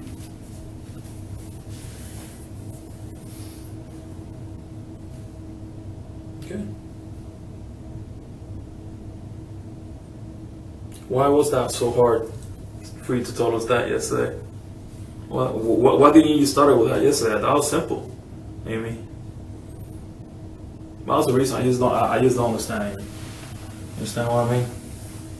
You don't know my family. That has nothing to do with your family now. Okay? Let's forget about your family right now. Let's think about Amy and let's think about Mom. I know. Forget about the family. You know, family's family, but nobody pays your bills. You pay your own bills. But Okay? And right now, let's forget about that because in this situation right now, Amy needs to be selfish. And Amy needs to think about Mom right now. To do whatever she needs to do to get Mom home back to her life. Yes. To be able to, both of you guys, to keep going with your life. I agree, Okay? and that's all I want. Okay. The only thing I just want to understand, Amy, is like putting your family aside, why that was so hard for you to tell me. And we spoke yesterday for, I don't know how long we spoke yesterday. I know. You understand what I mean? And then we spoke on the phone this morning about 2-3 times. I know it was short, And I was with you know, my and then we dad. spoke today, you know, you understand what I mean? And you had the opportunity to tell us. And I was with my dad. I understand that. I don't even need to know about this, okay? I know, but if I'd have said my dad was sitting right there listening, You're an adult. I understand that I took you into his house. But you could have told me, hey, Joel, and he would have just can I please speak to you in private? We could have gone talk somewhere. You understand what I mean? Because you're an adult, you know, I understand he's your dad, and dad will always be dad. And he would have thought that I wasn't. My dad's cop brain would have kicked in, and. But anyways, But, you know, I was. I didn't want to sound selfish, that I was putting myself in front of my mother, because I'm not, and I didn't think that anything I did was gonna help find my mom. I didn't. I didn't think any of those things would help find my mom. And I didn't know that my mom was missing. And I didn't want to sound selfish. The only thing I want to do, Amy, is find her. I know. That's the only thing. I want to bring back that home to you. That look, that smile. I know. And I need to find out, where did she go and what happened? I know. I want the same thing. But I honestly didn't think any errands that I did that morning would change. I mean, didn't affect anything. I know I should have told you, and I'm sorry, and That pulls me back a little bit, you know what I mean? Because all the effort I've been trying to confirm everything that you had told me, that would have been the time that I would have done, moving on and be able to I keep doing know some you of the wasted stuff. your time. No, I haven't wasted my time. Because this is my job. You spun your wheels No, because no. I didn't. We're a machine. We're a supercharged machine right now. I know that, Okay. but you were spinning your wheels because No. See, but now you have the opportunity, Amy, because we have moved on from that, to be able for you to put everything on the table That is everything. and tell me a little bit more Well, to be able to figure out what happened to your mom. Well, can I tell you? I don't know anything else. The only thing I want to avoid, Amy, is be able to get the information back from the phone company, okay? And that will open something else that contradicts a part of your story. I don't want that to happen. And I need for you to look at me straight in the eyes, Okay. with your blue eyes to my dark brown eyes, and tell me, Joel, the phone's gonna show me where I was. And I was up in Chiefland, Gainesville. It's going to show you that. It's gonna show me that you were up in Gainesville Yes. on the weekend and you came back Sunday. It's going to show you what time I was there. It's going to Okay. show you what time I left. It's going to show you everywhere I was at. And it's gonna show me every phone call they did to Mary and everybody you talked to. Yes. Okay, she's gonna Mary. show. I'm sorry, that lady that you said you talked to, Marie. Marie. I'm sorry, That was on Sunday. Mary. Well, that was on Sunday morning, okay. but yeah, it's And going they're gonna show me even more details. So even gonna show me the phone calls that you say that they disappeared from your phone about your mom. The phone calls that you made to your mom. Yes, So you're gonna show me everything. it's going to show you everything. Inbound, outcalling, Everything. outbound, you name it. Everything. Okay. It's going to show So you you everything. promise to me right now, you swear that it's gonna show me all that. Hand to God, I swear it's going to show you everything. And it's going to show you my exact location, times, everything. Hand to God. Okay. All right. My mother, I want her home. I want her home too. I want to go home right now and see her standing in the living room. That's what I want. I want to bring her home. I know. I want to go home and see her standing in the living room. The only thing, you know what I have in my heart right now? I want to get you home and get her home and see you guys reunite. That's what I want. I want to give her the biggest hug. I would never let her go.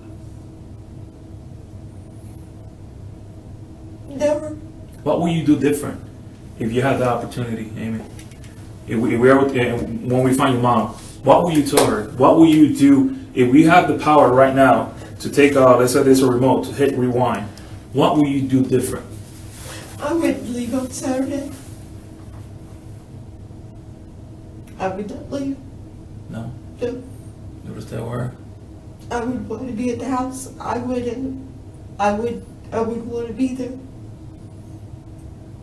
And maybe this would have happened. If you have your mom in front of you right now, what will you tell your mom? that I loved her very much, and that she's the most important person in the world to me, and there isn't anything I wouldn't do for her.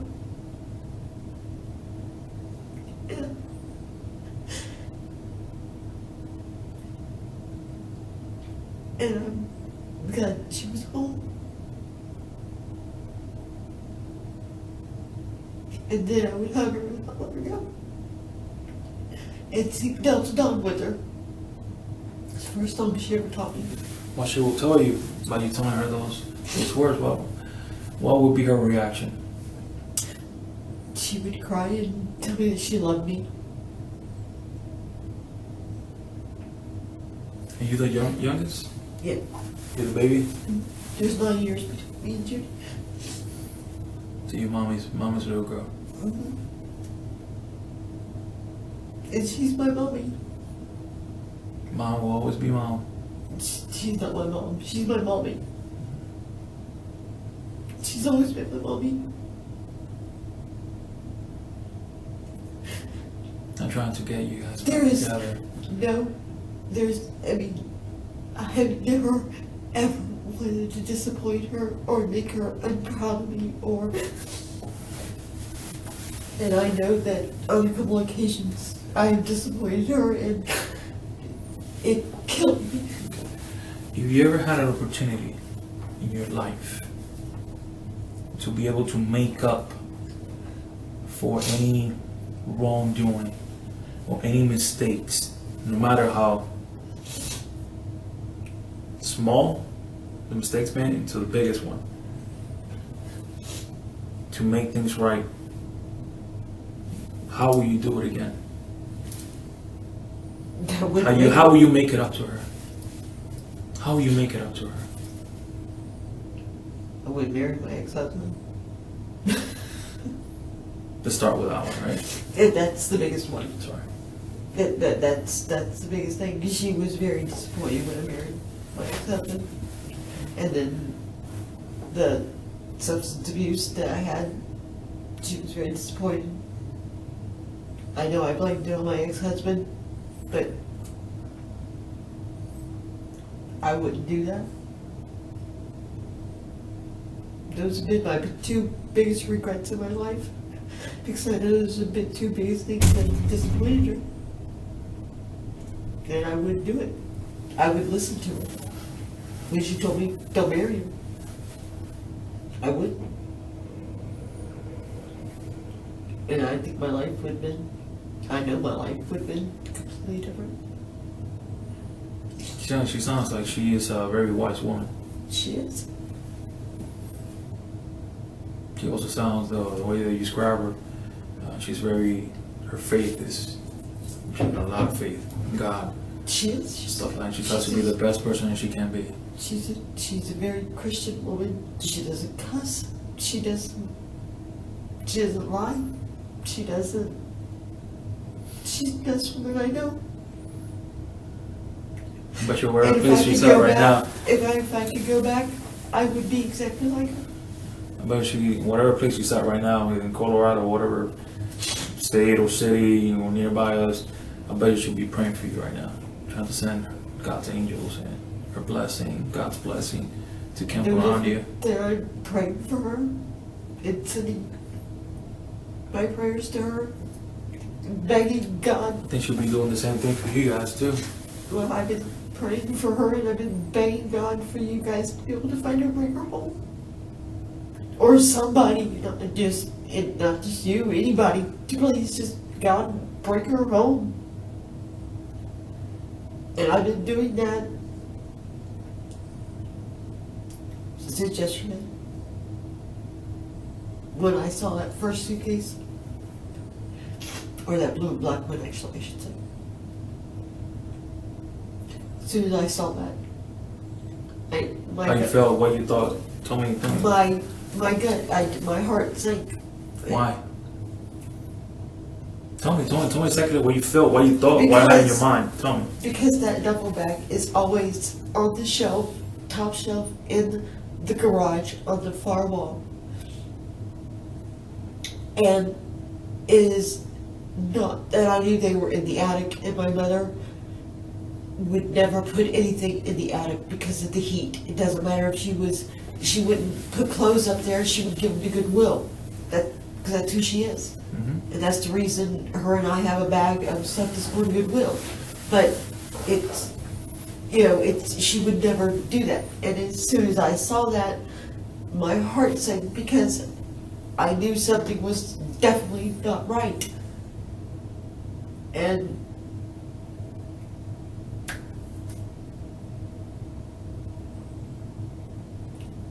after that, my mind just kind of zoned out on me for a little bit because I didn't know what emotion to have. There was all of them.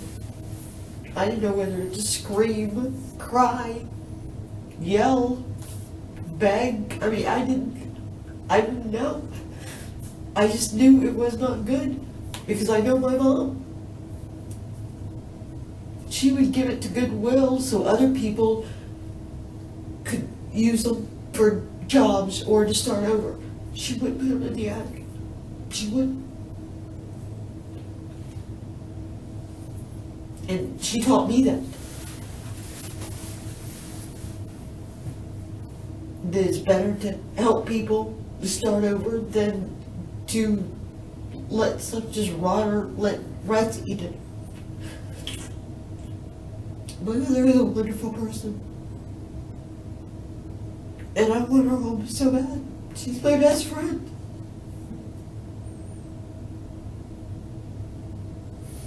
If you had the information, or let's say some kind of revelation from God, or some kind of psychic powers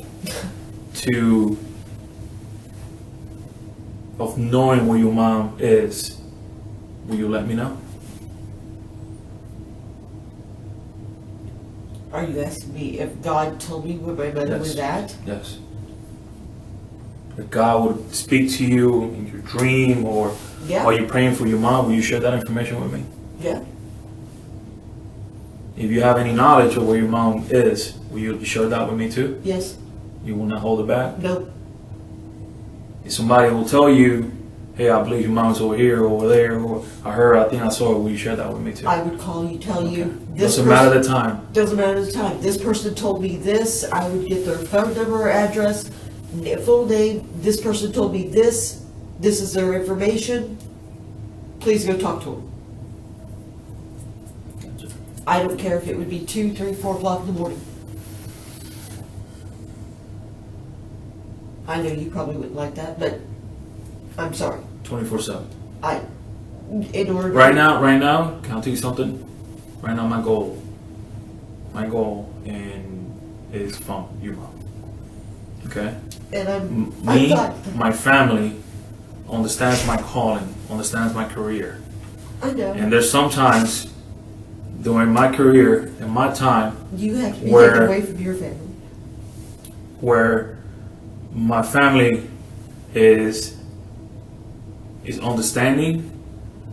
My family is not selfish that my wife has to see her husband and my kids need to see daddy.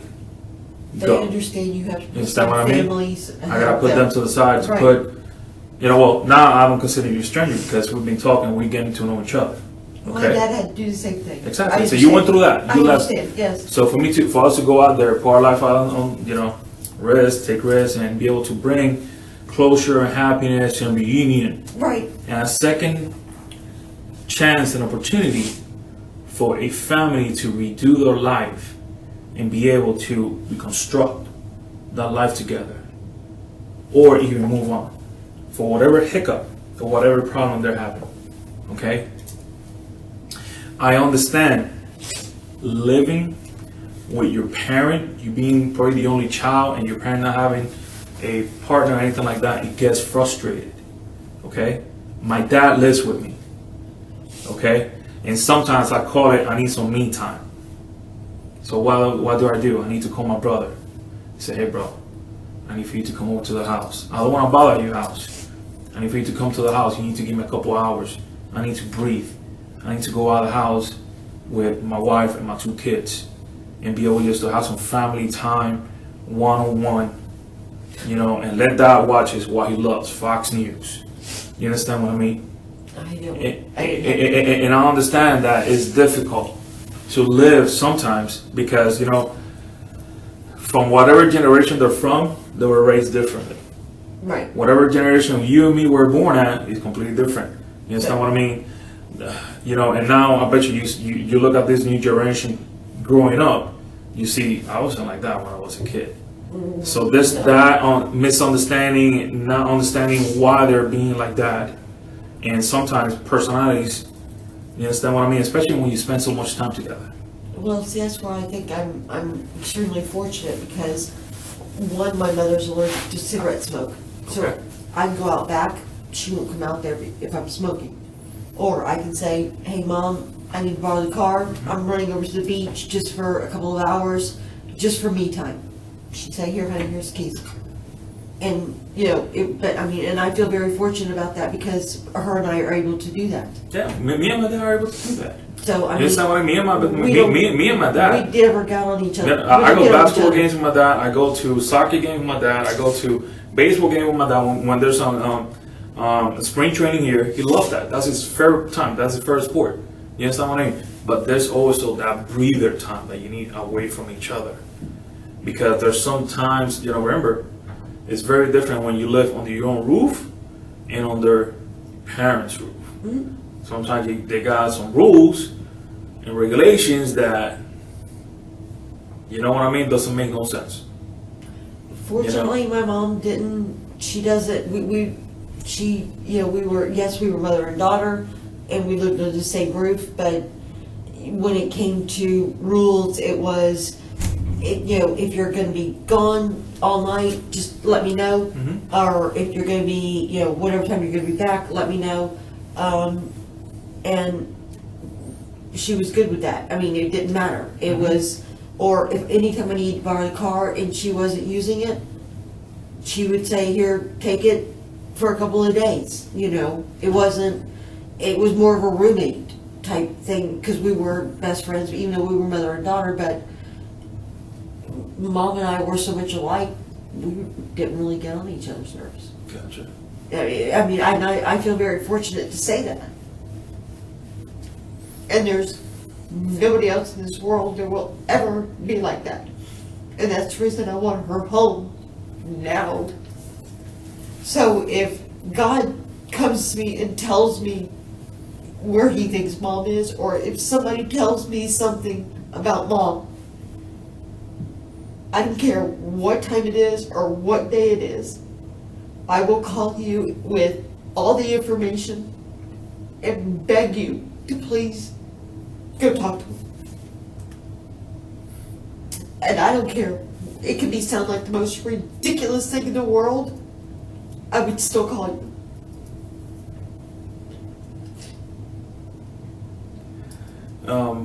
Have you ever rented cars?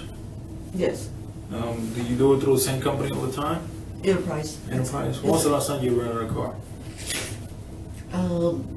I think August. August? Uh, And what was I gonna tell you? And when you rent a car, who pays for it? I do. What do you use a There credit was card? there was one time that Mom rented the car, but I gave her the money whenever I got back. But yeah, I pay for it, and I use a credit card, or a couple of times I used a prepaid card, but I stopped doing that only because you have to have, you know, and one time I used my debit card.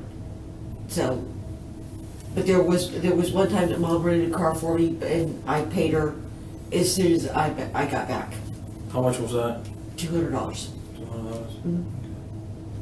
How much was the ticket to Ohio? I would have to have my phone to verify. I think it was like 300 and something.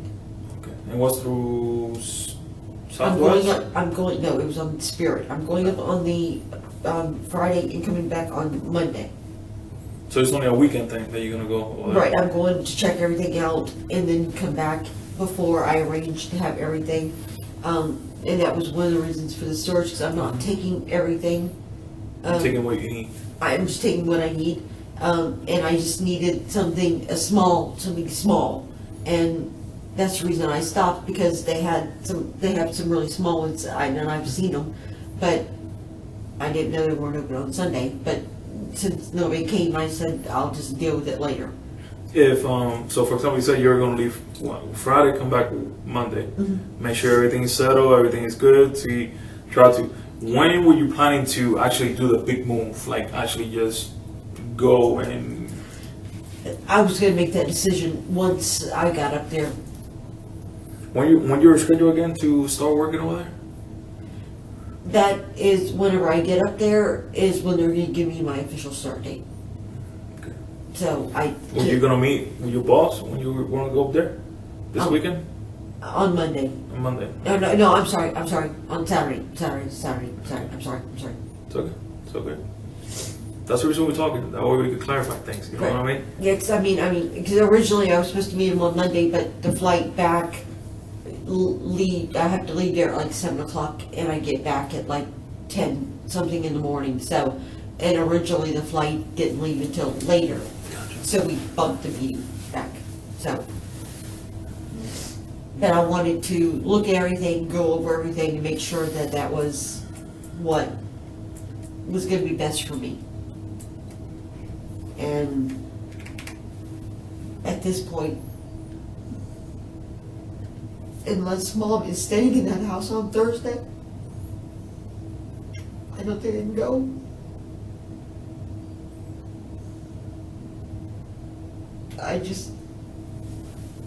I can't.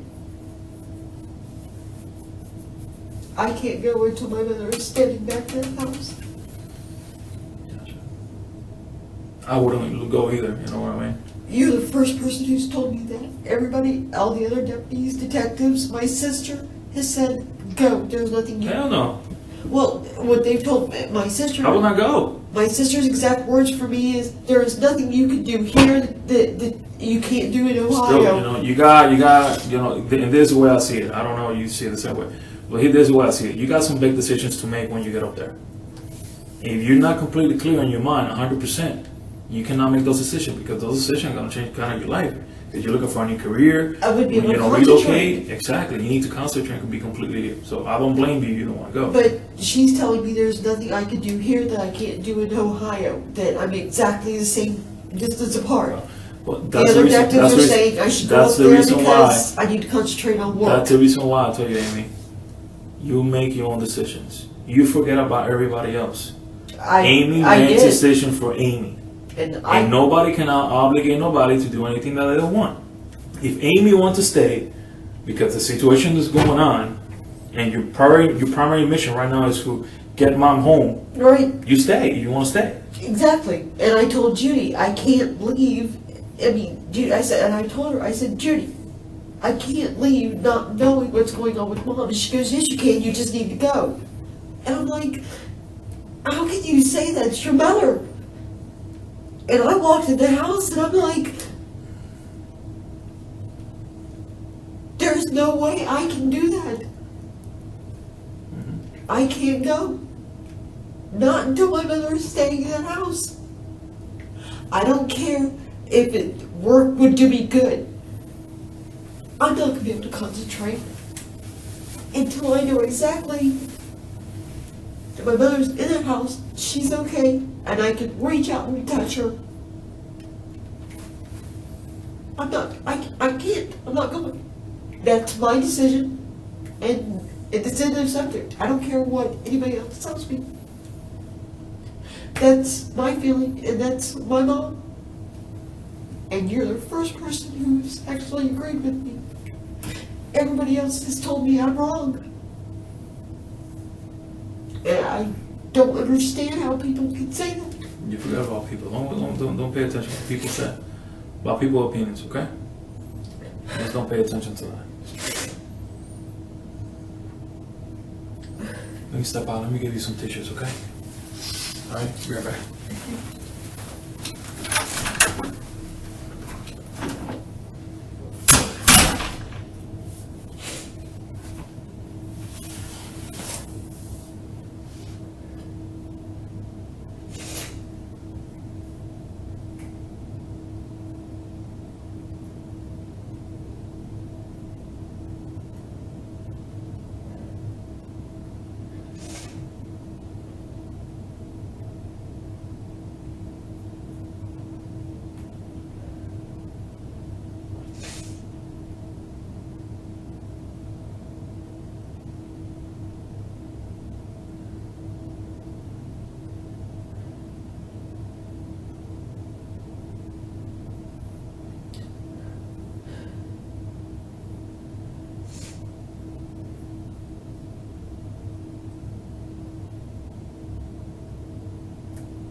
just really want to go home.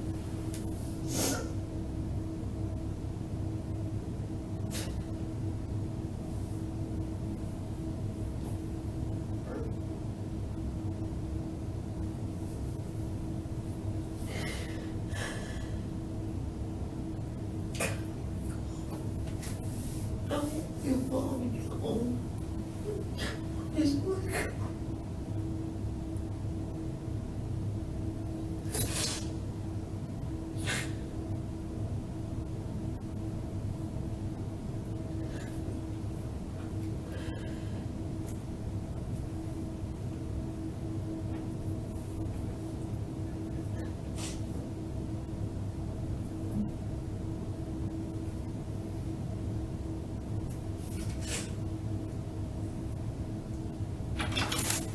Sorry about that. That's the best I can find. It's The girls next door, they ain't buy the other nice fancy tissue. fine. I don't care. You okay? I just really want to go home. Got a couple more questions for you, real quick. Okay.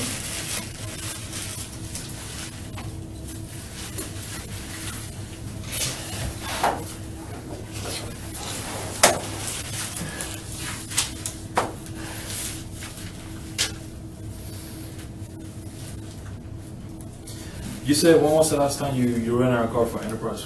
When was that? It was in August. In August? What kind of car was it? I would have to look at my phone. I can Do look. you remember the color at least? No. Was this big, small, 4-door, 2-door, sporty? Four-door, it may have been, silver, Okay. like a,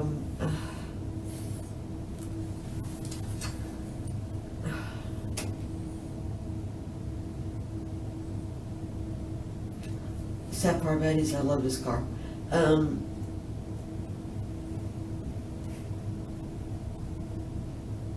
would have to look at my phone. Okay. It would tell me. I think it was silver.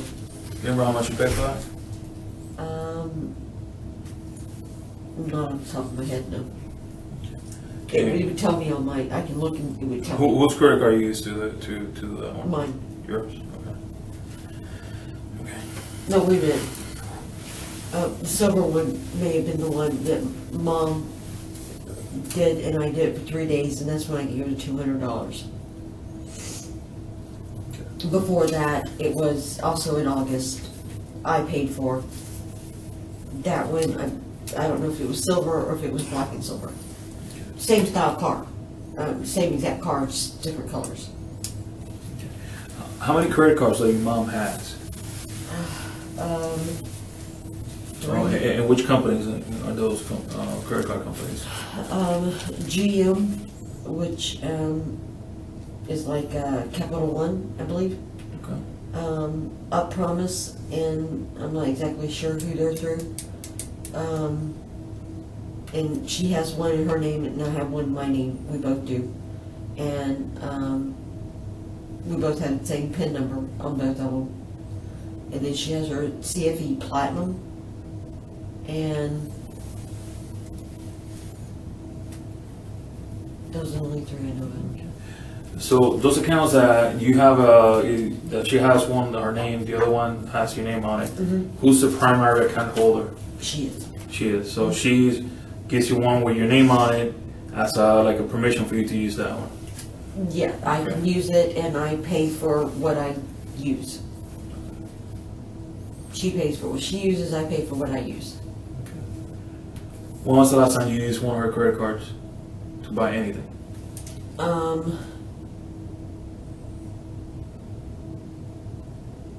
For,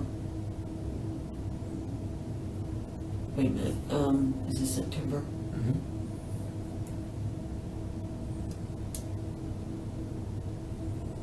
June, July. When you purchased? You mind me Uh, asking? It was, I used the GM car, and it was a rental car. Fall off of the Bronco. Okay. Yeah. All right. Is your mom like into technology and stuff like that? No. She tries to be, and I try to help her with it. not very tech savvy, but she tries. Okay. Does your mom has an email account? Yes, she has two. Two? Which ones are those? She has, What are the email addresses? there's tayhawk10@aol.com. I'm sorry. I'm sorry, TAY TAY HAWK HAWK 10 10 at AOL.com. AOL.com.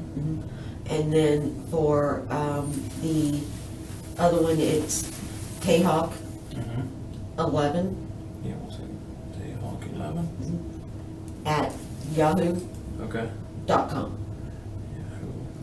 Do you got access to those email? That the Yahoo one is on my phone because that's what she sets up for the GM and the up. So it comes to me. I don't have access to her AOL one. Okay. But because we share the two cards is the reason I have that on my phone. And that way when I get an email, I let her know. Okay. But normally when I get an email, because I put a charge. So, but if I didn't, I tell her, hey mom, did you know.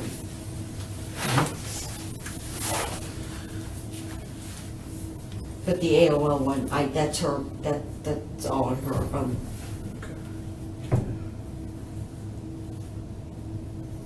What can you tell me about, there's been any recent purchases by your mom that you know of? Because there's some things that I need for you to help me explain and understand, okay?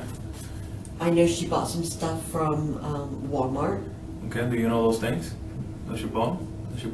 I know she bought a full-length mirror, TV, Okay. and because of the TV in her TV room is going out, and I think she bought some jewelry. Okay, how big was the TV that you bought? She bought a big one. I don't know exactly how big, but I know she was bigger than mine. So.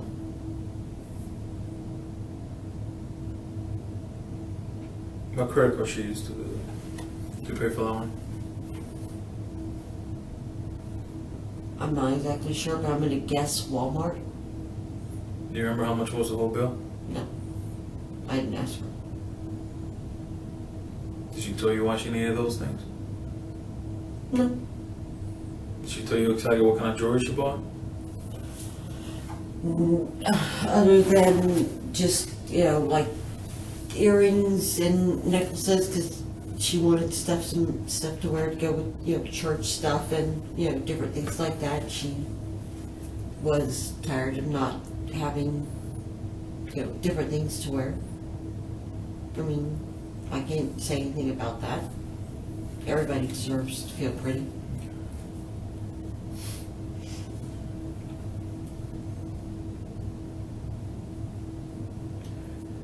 What will you say if I believe that your mom was not the one that did those purchases? I believe the person that made those purchases was you. Your mom found out that you were making those purchases and she didn't like it. Why would I make the purchases? I don't know. I don't You have know. access to the account. You got access to the emails. I don't have access. I just don't see a 79-year-old woman buying a 50-inch TV. I got a 42-inch TV. I don't need a 50-inch TV. Okay. Understand? And I think she got upset at you. Those are not my purchases. I don't need the jewelry. I've got plenty of jewelry. I don't need the jewelry. I don't need a 50-inch TV. Okay.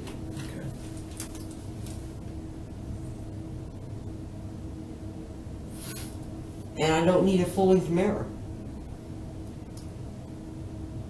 Gotcha.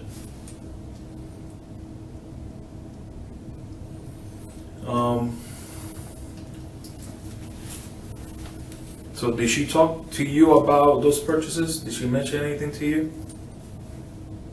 When she did those purchases? Yeah, she asked me if I could help her with them, Okay. and I of course said yes. What do you mean to help her with them? What do you mean? She was ordering them on the computer, so she wanted help with them. What computer did she use? She actually used my phone. Your phone. Yeah. So you did all the transactions on the phone. All I did was go through and she told me what she wanted and I said okay, and whenever it started coming up, I told her she needed to put in her numbers, you know, her account numbers and all this other stuff. I had her do that, and when she did that, I told her, I said, okay, if you're done, hit continue. I didn't watch her do it, so, you know, I just told her when she got done to hit continue, and when she got done, she said okay, and I said, have you reviewed the order? She said yes. I said okay, hit continue, submit, or whatever. She did, and confirmation came up. And that was it. But it was not for me. I just helped her with it.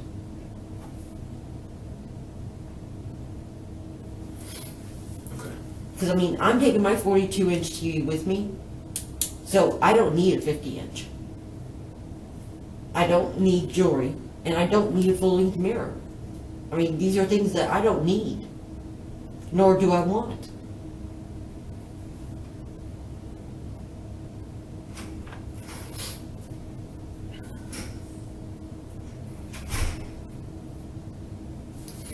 Okay. What else did she buy? Has she made any other purchases other than that? Other than those purchases?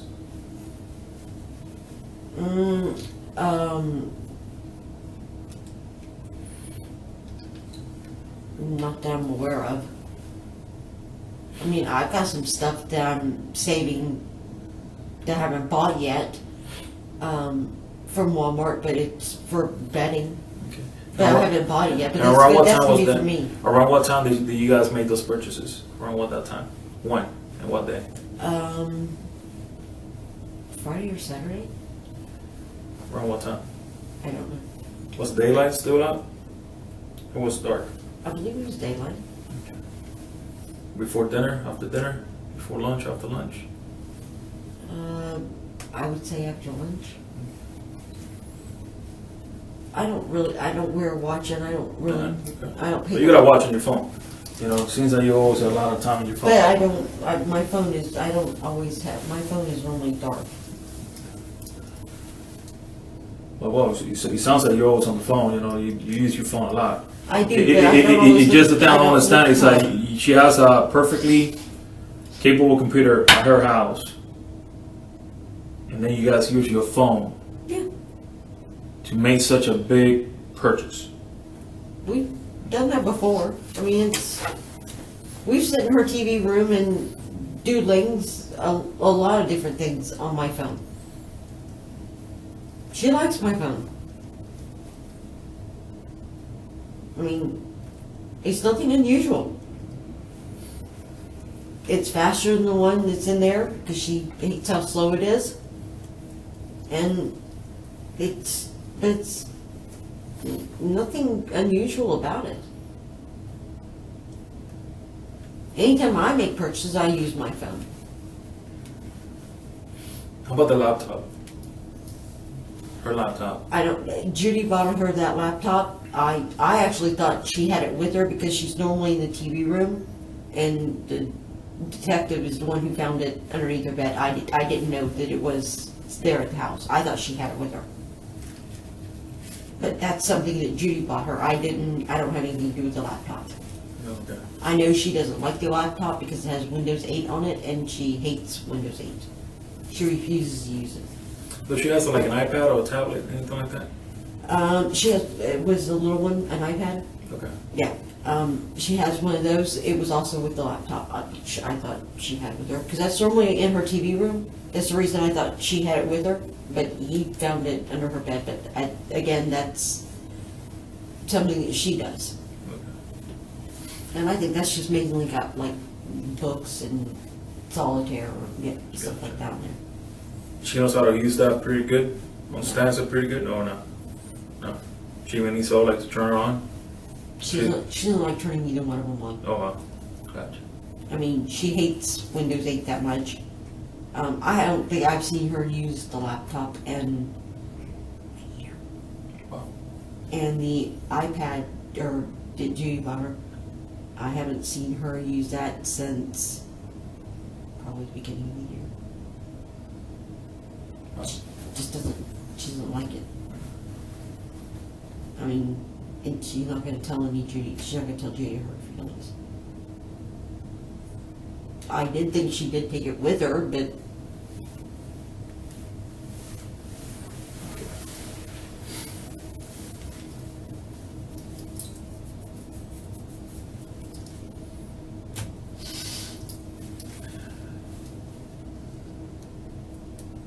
You've been completely sincere with me this whole time?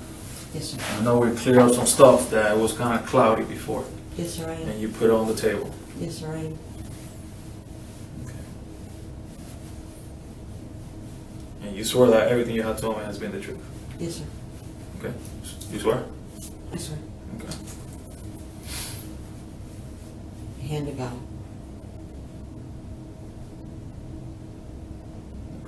If I can help my mom technically, I always have. I try to teach her. I write stuff down for her. But when she gets overwhelmed, I'm like, Mom, here, just let me do it. You tell me. But when it comes to the numbers and stuff like that, you need to put this, and this in. And just hit continue or submit, whatever it says. And then we go from there. And then that's it. And then I keep her updated.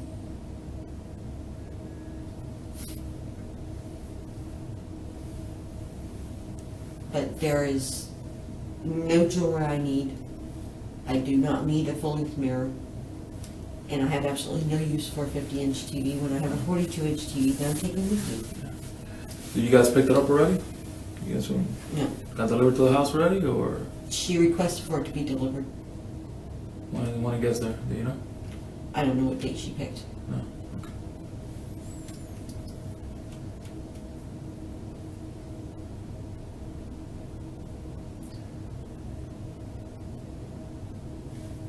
I'm gonna throw something at you right now. I'm gonna share this with you, okay?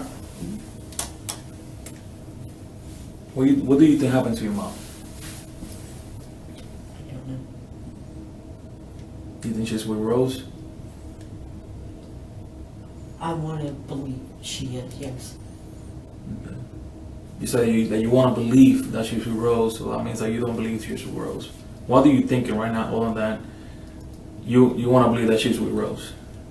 I want to believe with Rose because if she's with Rose, then she's okay.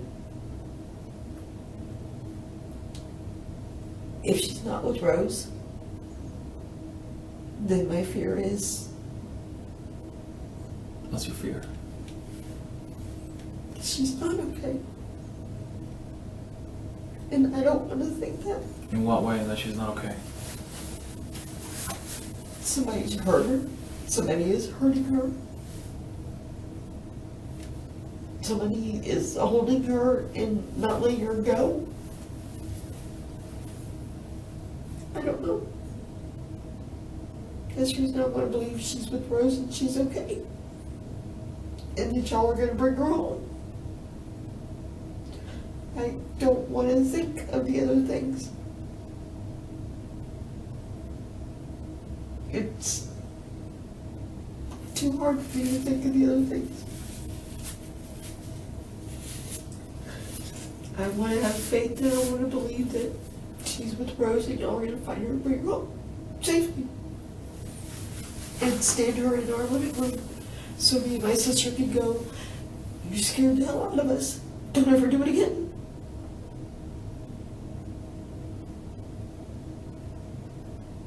That's what I want to believe. I won't believe anything else.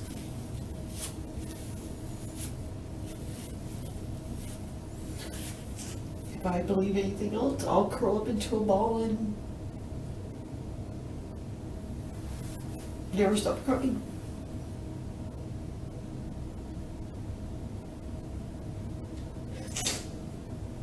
That's why I'm gonna You don't know where your mama's at right now. You have no idea. You know you will tell me, right? Yes. If I even had a clue or hint or anything, I would tell you in person. I would ask you to send everybody to go get her. I have absolutely no idea. I wish I did. Well, we'll define your mom.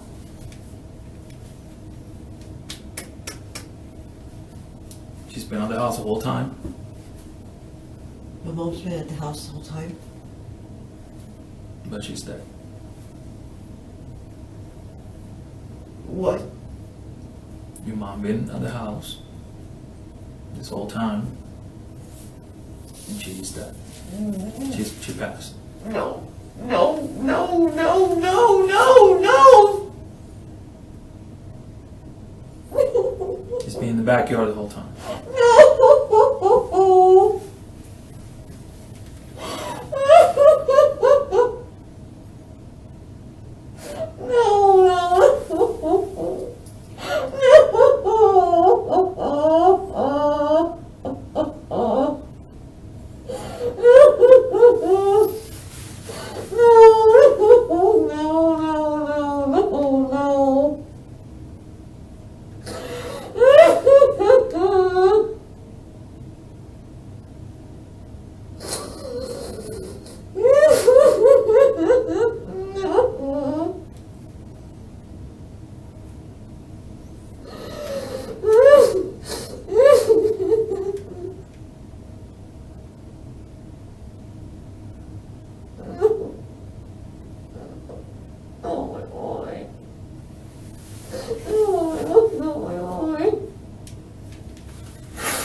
She was buried in the backyard. No.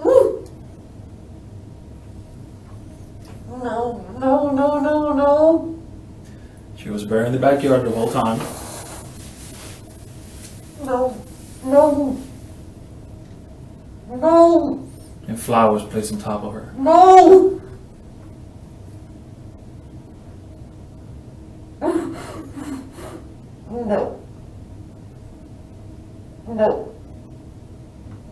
There's no reason for me to lie to you, Amy.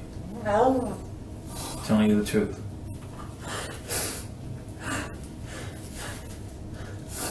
Where in the backyard? Your mom is passed, died, is dead, No. and was buried in the backyard of her own house. No.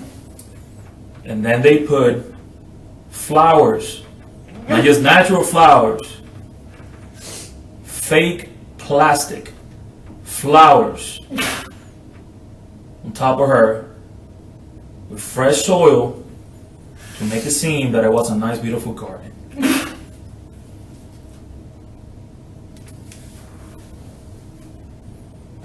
Who will do that, something like that, to this sweet old lady? Who will do that to her? She didn't deserve it. No, she didn't. I don't know. I don't know. She didn't deserve that. My mother was a Christian woman. She's a good woman. She did not deserve that. No.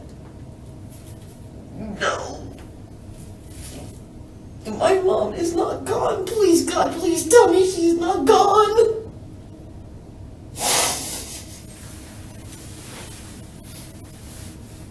No.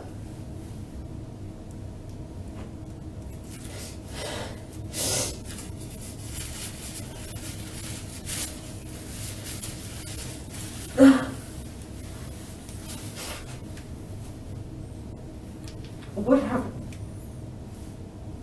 Still trying to figure out.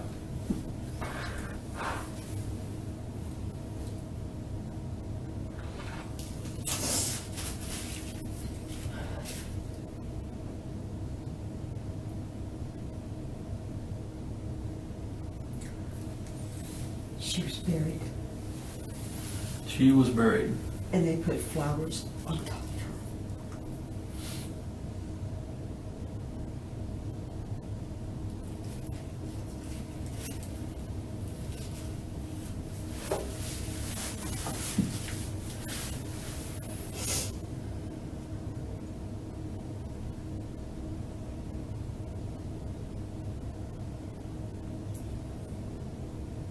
My mother didn't deserve that. She's nothing but good to everybody.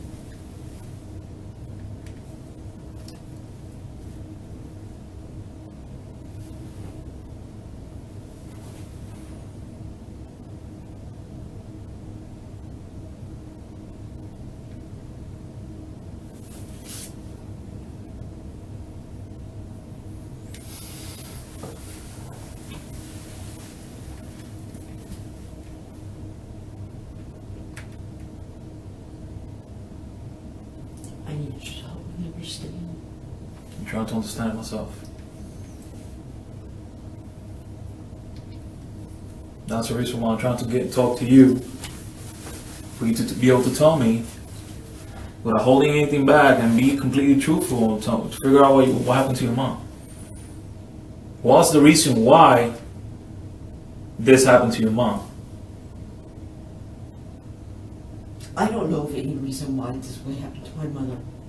My mother has never done anything to anybody for them to do that. I know you've never met my mother, but she has never done anything to anybody for them to do that to her. She is a decent, good Christian woman that would give you her shirt off of her back. There is nothing she wouldn't do for her friends. My mother didn't deserve that, and there is nobody that I know that would do that to her, or would have any reason to do that to her. I don't know of anybody she's made mad. I don't know. I don't know. Now you understand why it was so important for me to confirm and reconfirm where you've been, who you were with, stuff like that. You thought I did that to my mom? I'm not saying that you did it to your mom. You just, this how severe this investigation, how deep just got into right now. I'm trying to cover all my tracks. Every entrance, every exit, every window, every crack, everything of this investigation. You understand what I mean? And that's the reason why I'm asking you to be completely truthful with me and tell me where you were, who you were with, you know, what time was this, what time was that. I understand.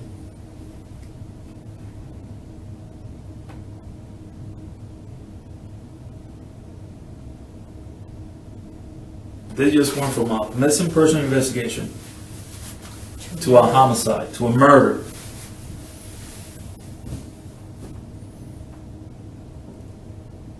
I understand that. This went from another human being taking the life of another human being. A homicide, a murder.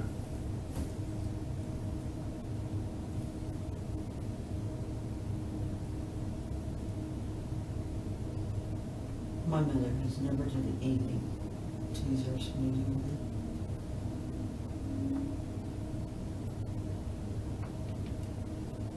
that. She doesn't know anybody capable of taking another life.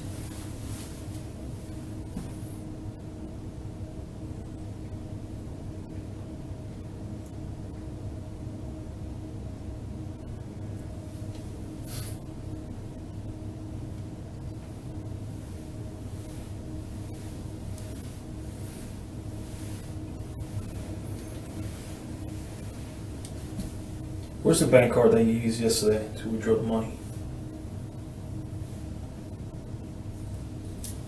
It's the house. Where's I got the house? I believe it's in my purse. Is it in your purse?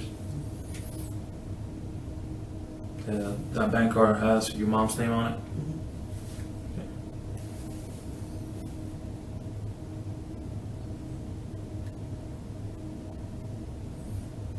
Have you ever taken money from your mom? No. Never. Have you ever taken advantage of your mom income situation, knowing that your mom, loves you very much, babies you a little bit more than your other siblings? Have you used that to take advantage of her? No. Because for me, I know me growing up, I knew what kind of face and what kind of excuse to tell my parents No. for them to buy me stuff. No.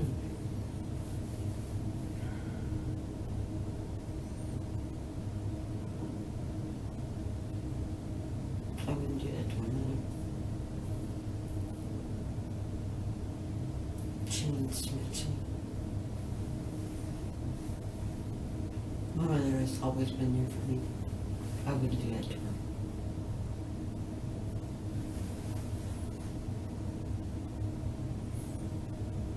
You guys ever argue about money? No. About finances? No. Accusing mom you spending too much money, Amy you spending too much money. No.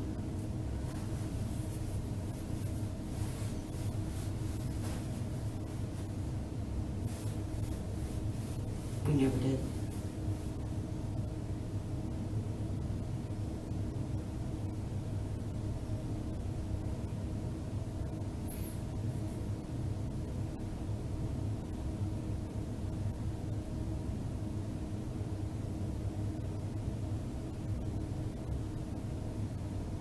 I don't know what to do now.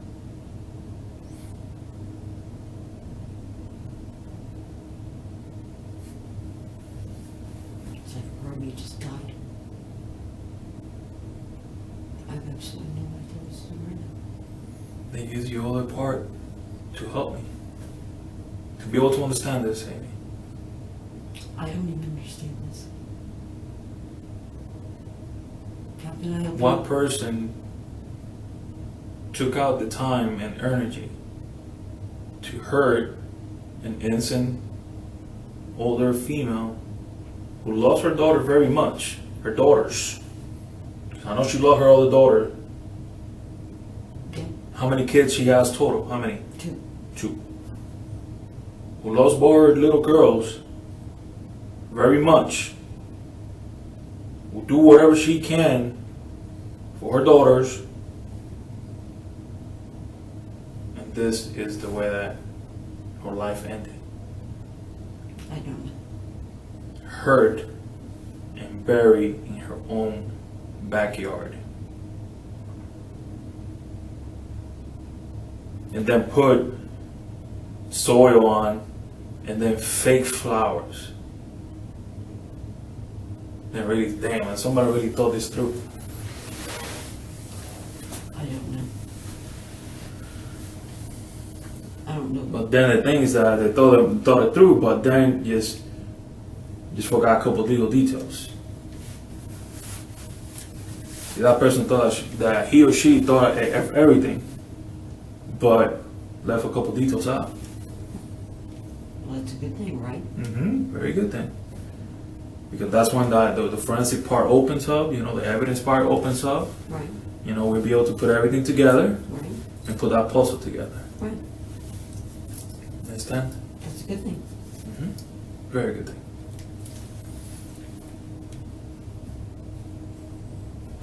know anybody that would do that. And I'm certain my mother doesn't know anybody who would do that.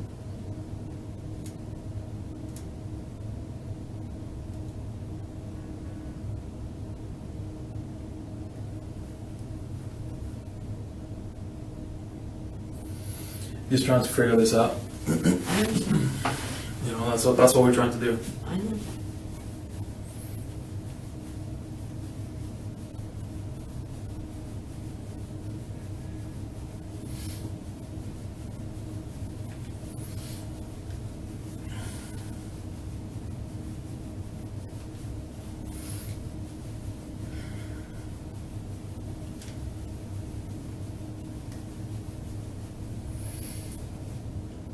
How about Carrie? Think we will do anything like that? God, no.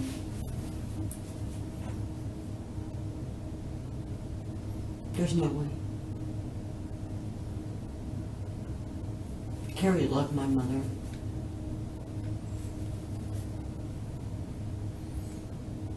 He's the type of person, he can't even stand if he sees a man yell at a woman. There is absolutely no way, no. Not possible.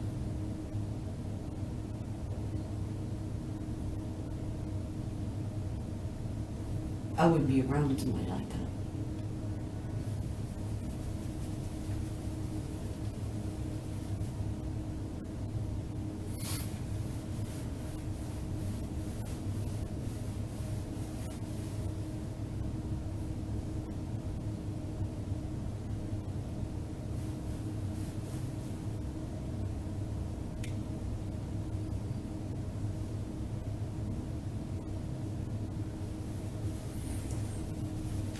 Going back to the purchases at Walmart.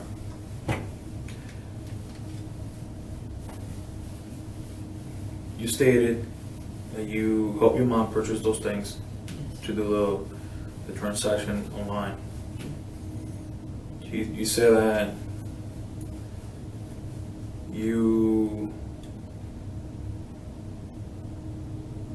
that she wanted the items to come to the house, be delivered to the house, you said? Yes. Okay. But you have no idea when they're gonna get there. No. Okay. Why is your phone showing that you've been tracking the packages? I haven't been tracking the packages. You have my phone. You have my phone since yesterday. Okay. How could I be tracking the packages? I don't know. That's what your phone's showing. There's no way for me to track the packages. You have my phone. Okay. I can't track those packages. Not if you got it. I haven't been in the house. You got my phone. There's no way for me to track the packages.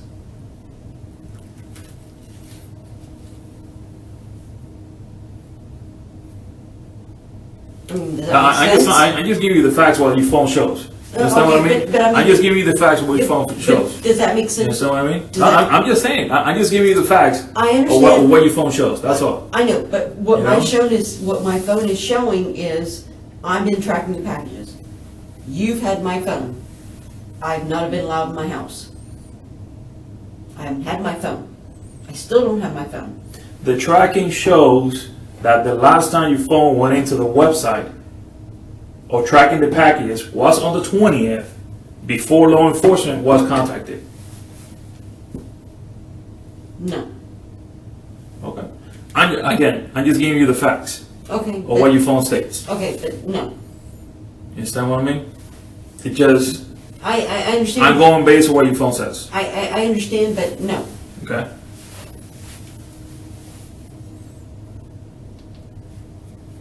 I can tell you flat out, no.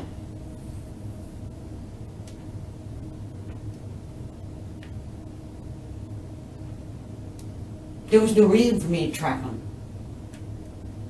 Unless she asked me to. And obviously she didn't.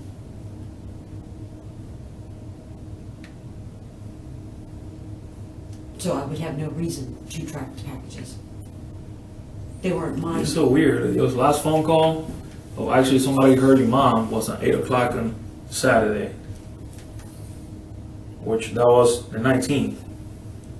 And then somehow nobody had heard from your mom since Saturday night, and then all of a sudden, mysteriously, your phone shows that somebody mysteriously tracked the package or the order that your mom made either Friday or Saturday that you said that you helped her with that purchase.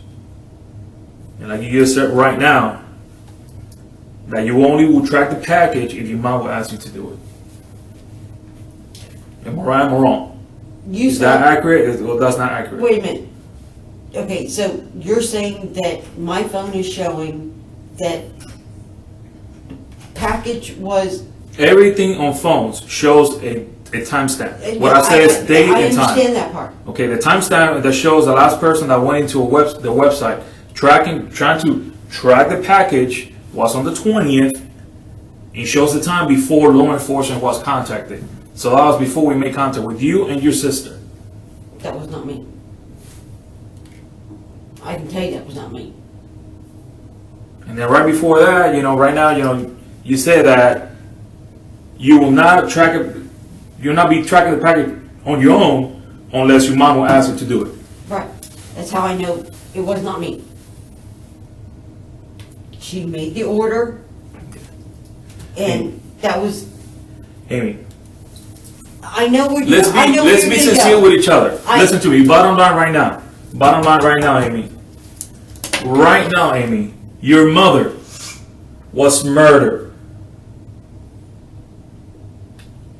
And I'm trying to get to the bottom of it. I know that. I'm asking you some simple questions that I got the facts to follow to be able to sustain it, and you still lying to me. I'm not lying. How about a simple question? I have not tracked the package. Did I go on Walmart's website? Maybe.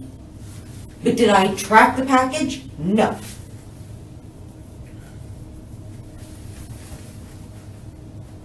I could have gone on Walmart's website. It's not unusual for me to do that. But did I track the package? No. Your mom was murdered in her own house, wrapped up in garbage bags, and buried in the backyard. I don't need to know this. And then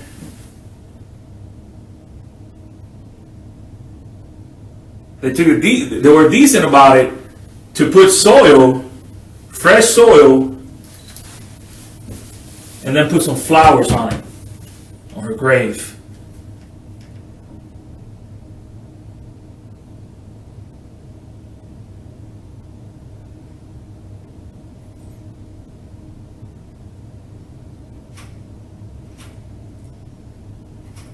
The person who did that has more than enough time to do and plan this. The person who did it had a reason why to do it. Your mom wasn't picked randomly. She was targeted.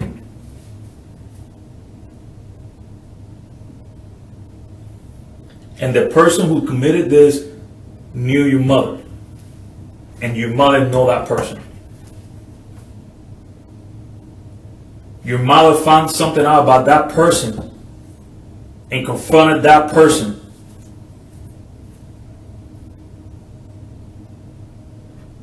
And this is what happened. This is the result of that confrontation. That person knows that time is on their side and took their time to clean everything up,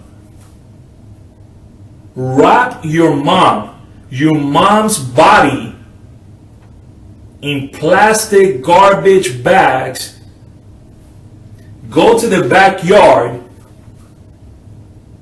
dig a hole, Please. drag your mom's body, Stop.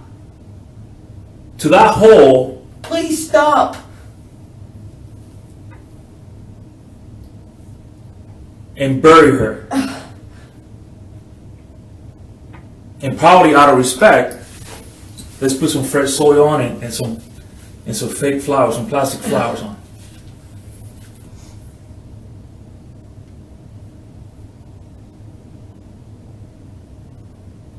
Please Amy, you stop. gotta talk to me, Amy. You have to talk to me, Amy. I didn't have anything to do with that. You have to talk to me, Amy. I'm talking to you. I did not have anything to do with that. You need to stop talking. You need to stop lying. You need to stop telling me everything that you know.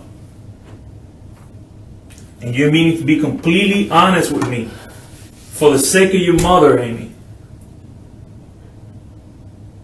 For the sake of your mom. Now is the time, Amy, that you know that mom is not going to come back home.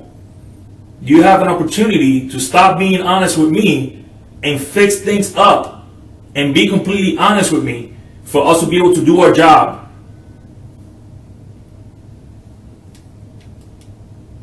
That's the only thing I can tell you, Amy. That's the only thing I can say. I don't know anything about any of that. I don't know anybody who would do that. I certainly wouldn't do that, especially to my own mother.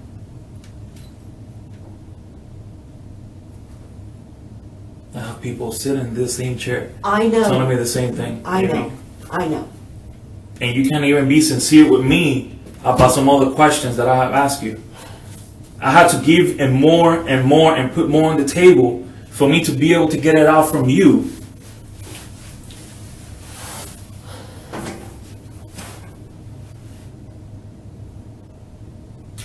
I had nothing to do with what happened to my mother. I don't know anybody that would do that to my mother. I do not have a confrontation with my mother. I would benefit none from this. At all. You got access to her bank account. You got access to her financial situation. Credit cards, bank accounts. If she's dead, no, I do not. My sister does. My sister has control over everything. Well, you took out money, With her permission. took $2,500, paid for She the did higher it. trip, took, I don't know, another $600 two times through the year, another $400. That she gave me. You know what I mean? She gave me that. And now you're sitting me here that your sister is the one that got all the benefits of it? She has the, and according to what mom has set up, Judy does the financial power of attorney, all that stuff. Not me.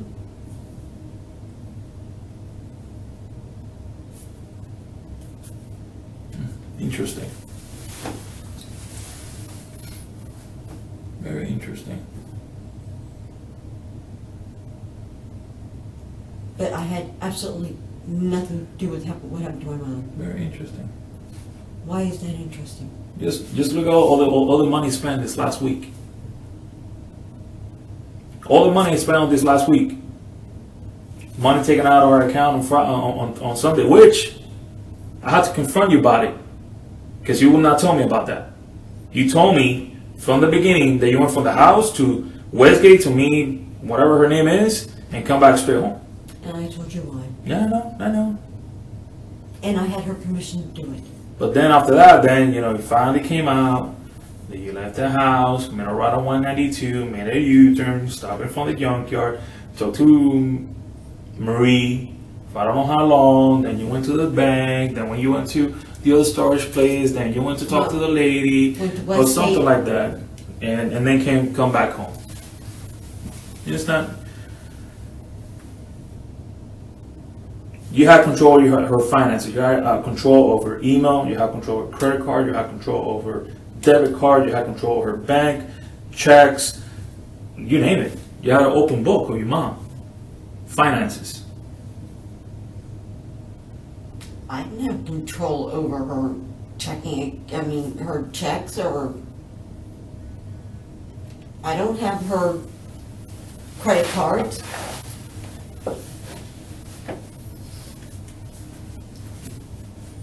GM up, they'll be canceled. So I don't know where you think I have control. Before you went to Gainesville on Saturday, do you stop at any gas station No. here in town, St. Cloud, Kissimmee? Mm-mm. Okay.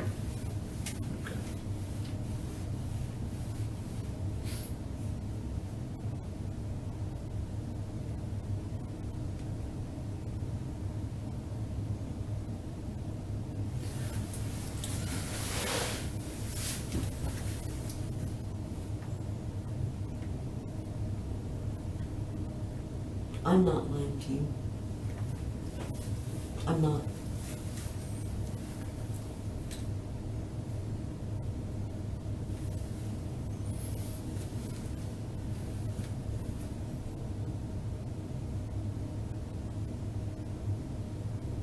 There's some stuff in your story, Amy, I'm gonna be completely sincere with you, that is still a little bit cloudy and fuzzy to me. Okay. Just- Tell me what's cloudy and fuzzy. There's no reason from the beginning for you to hide all those things from me. I've been throwing you, the whole time we've been sitting here today, I've been throwing you facts at you to try to confirm where you've been, where you haven't been. And when I give you almost the whole thing, that's when you go, cling. Oh, that's right, yeah, I stopped at that place. Stop at that place. Yeah, I did this, I did that. How do you think that made me feel? What do you think makes me feel, questioning myself? I want to trust Amy, I want to believe her, but I can't. Put doubts in your mind. And then I get hit. It feels like a baseball bat right to my chest while they found the house. How about you, Mom?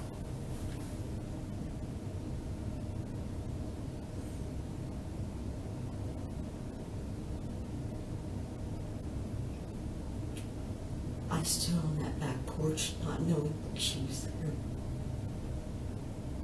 How do you think it makes me feel?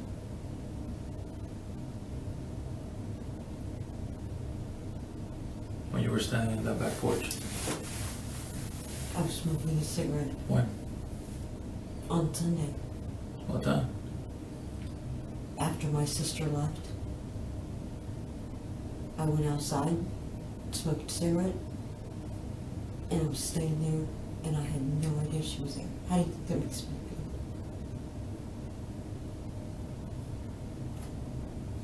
feel? I don't know. You tell me. I'm being completely open with you. Horrible. Say, I was standing there smoking a cigarette, and I had no idea that my mother was in the backyard, dead, buried.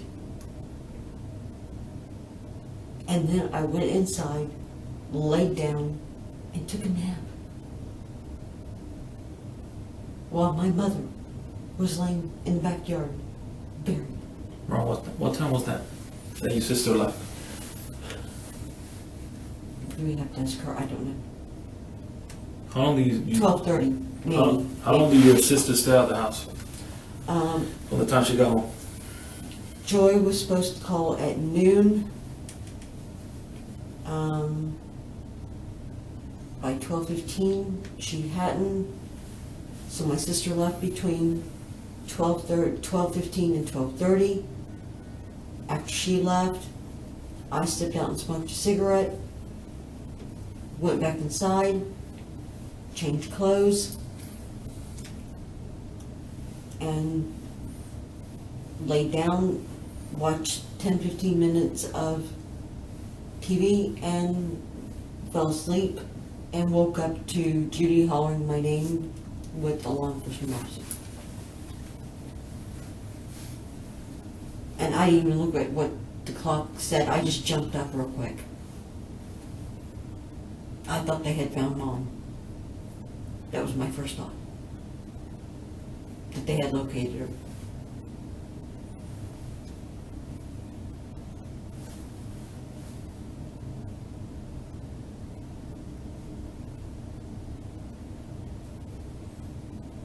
Again, who would do something like this? That's the question everybody's asking, Amy. An animal. A sadistic animal.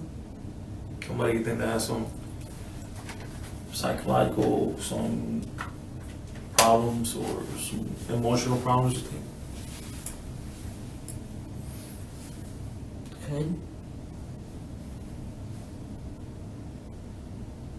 Tell I this don't right know now, what I don't know what a person thinks or what goes through their mind when they do something like that. Based on my training and experience, Amy, as a law enforcement officer, as a police officer, in every situation where somebody gets hurt, where somebody argue, or somebody fights, there's always three sides of each story. It takes two people for something, most of the things happen. Then you got one story that belongs to him or her, and another story that belongs to the other side, and right in the middle, when something happened, which the middle one is the real one. And that if there's any other witnesses or any video to prove, the only person that knows is God. Understand what I mean? Yes. And in life, everybody makes mistakes. We're human beings. We're not perfect. Murder is not a mistake. Understand what I mean? Well, there's some things in life, emotionally and mentally, that takes over, that blinds people. Follow either an argument or a disagreement. You know, somebody getting caught doing something they're not supposed to be doing, to behind somebody else's back. Somebody got jealous. Somebody, you know, that heat of the moment.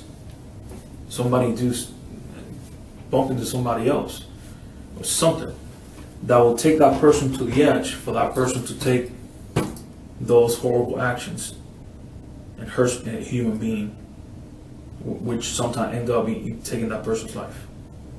The good thing about life is that life always gives you a second chance. And God always forgives. And it's up to that person to take that opportunity to make things right, to clear their mind, clear their conscience, and take that evil or whatever thing inside that is carrying them out, holding them back from keep moving forward to be happy with life. However, that person needs to make that decision, needs to take that road to stand up and say, here's what really happened. We got into it. It was an argument and stuff like that. I lost it. Blah, blah, blah, blah, blah, blah, blah. You understand what I mean? Then when I noticed, I freaked out. Based on my training experience, always ends up like that, most of the times. It's up to that person to take a stand, make that decision to come out with the truth. Now, I'll tell you this one out. I have seen the change in people, their relief. They feel forgiven. Not just by just God, by the person they hurt, by the family members. But if that person doesn't forgive themselves and take the opportunity to make things right, I think it's too late. It's too late. That person has one more opportunity to make things right. If that person doesn't take the opportunity, that's up to that person. But that person cannot later on turn around and say, I never had the opportunity. that person can never deny I never had the opportunity to tell my side of the story. Say, this is what really happened. It took me this, I got this emotion and stuff like that. It took me to the edge.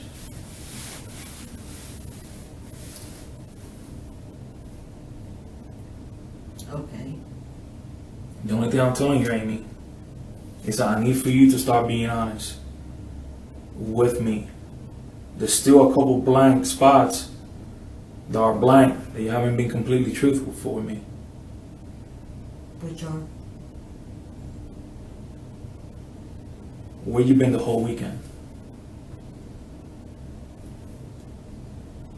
Saturday, Chiefland.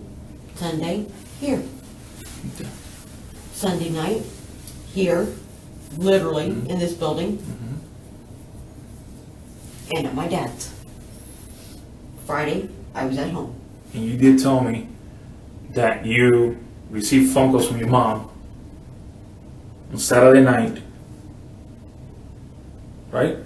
One. Okay, a phone call. And it was after what, 8:30 you said? No, it was between 8:20 and 8:25. Okay. And then, what I could recall, and correct me if I'm wrong, you also stated that you attempted to call your mom. And because she Tried to get in contact with her, but you said that it will say, will not ring, it will say, this caller doesn't have voicemail set up and you can leave a message. Correct. And how many times you tried to call her back? Once. Once. And that was Saturday night. Yes. And once it said that, I mean, I know that my sister tried throughout the night, but if the mailbox isn't set up, it's not set up. So, Okay. the only thing I could hope is that she would call. Gotcha.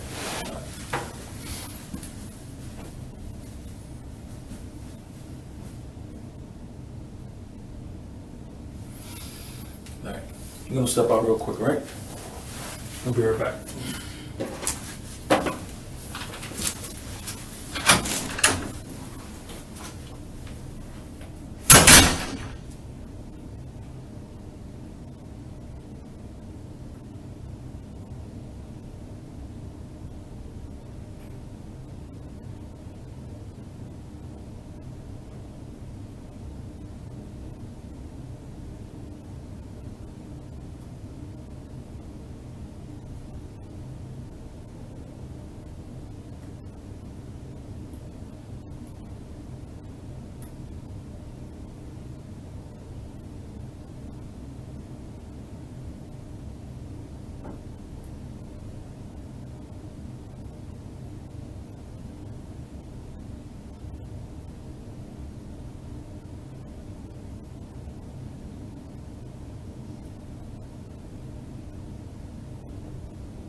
You need to use the restroom or anything like that? You good? You sure? Be right back.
Amy, what medication is that?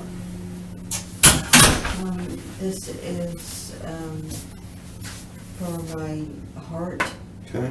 and this is for my blood pressure.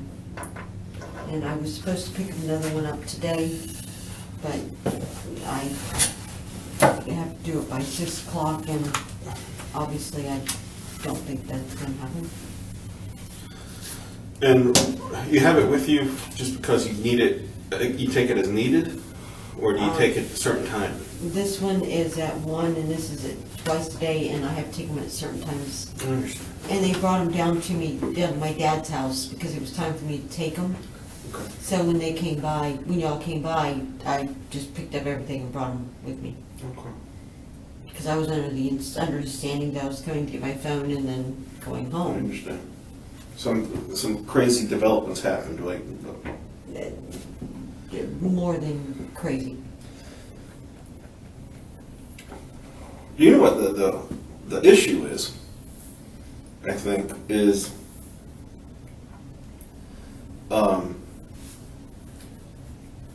the lack of logic that's going into what you're saying, and the untruths that you told us already. That's the biggest problem, because when someone lies to you, especially in a circumstance like this. I know, and I corrected it with him. No, you corrected. Yeah, sure, but you gotta. That looks like you're hiding something. I know. And I'm not. well, let me tell you. And I know it looks like it, and it looks bad. I just want to tell you the way I see it. Okay. You've always been the blunt one. And I have that reputation. That's fine. I don't. It's all me coming out, though. No, I like blunt, so Okay. please. Friday, the 18th, you make a call to your mom late at night, about 11 p.m. It doesn't appear that there's any talking going on, but you call her number from your phone.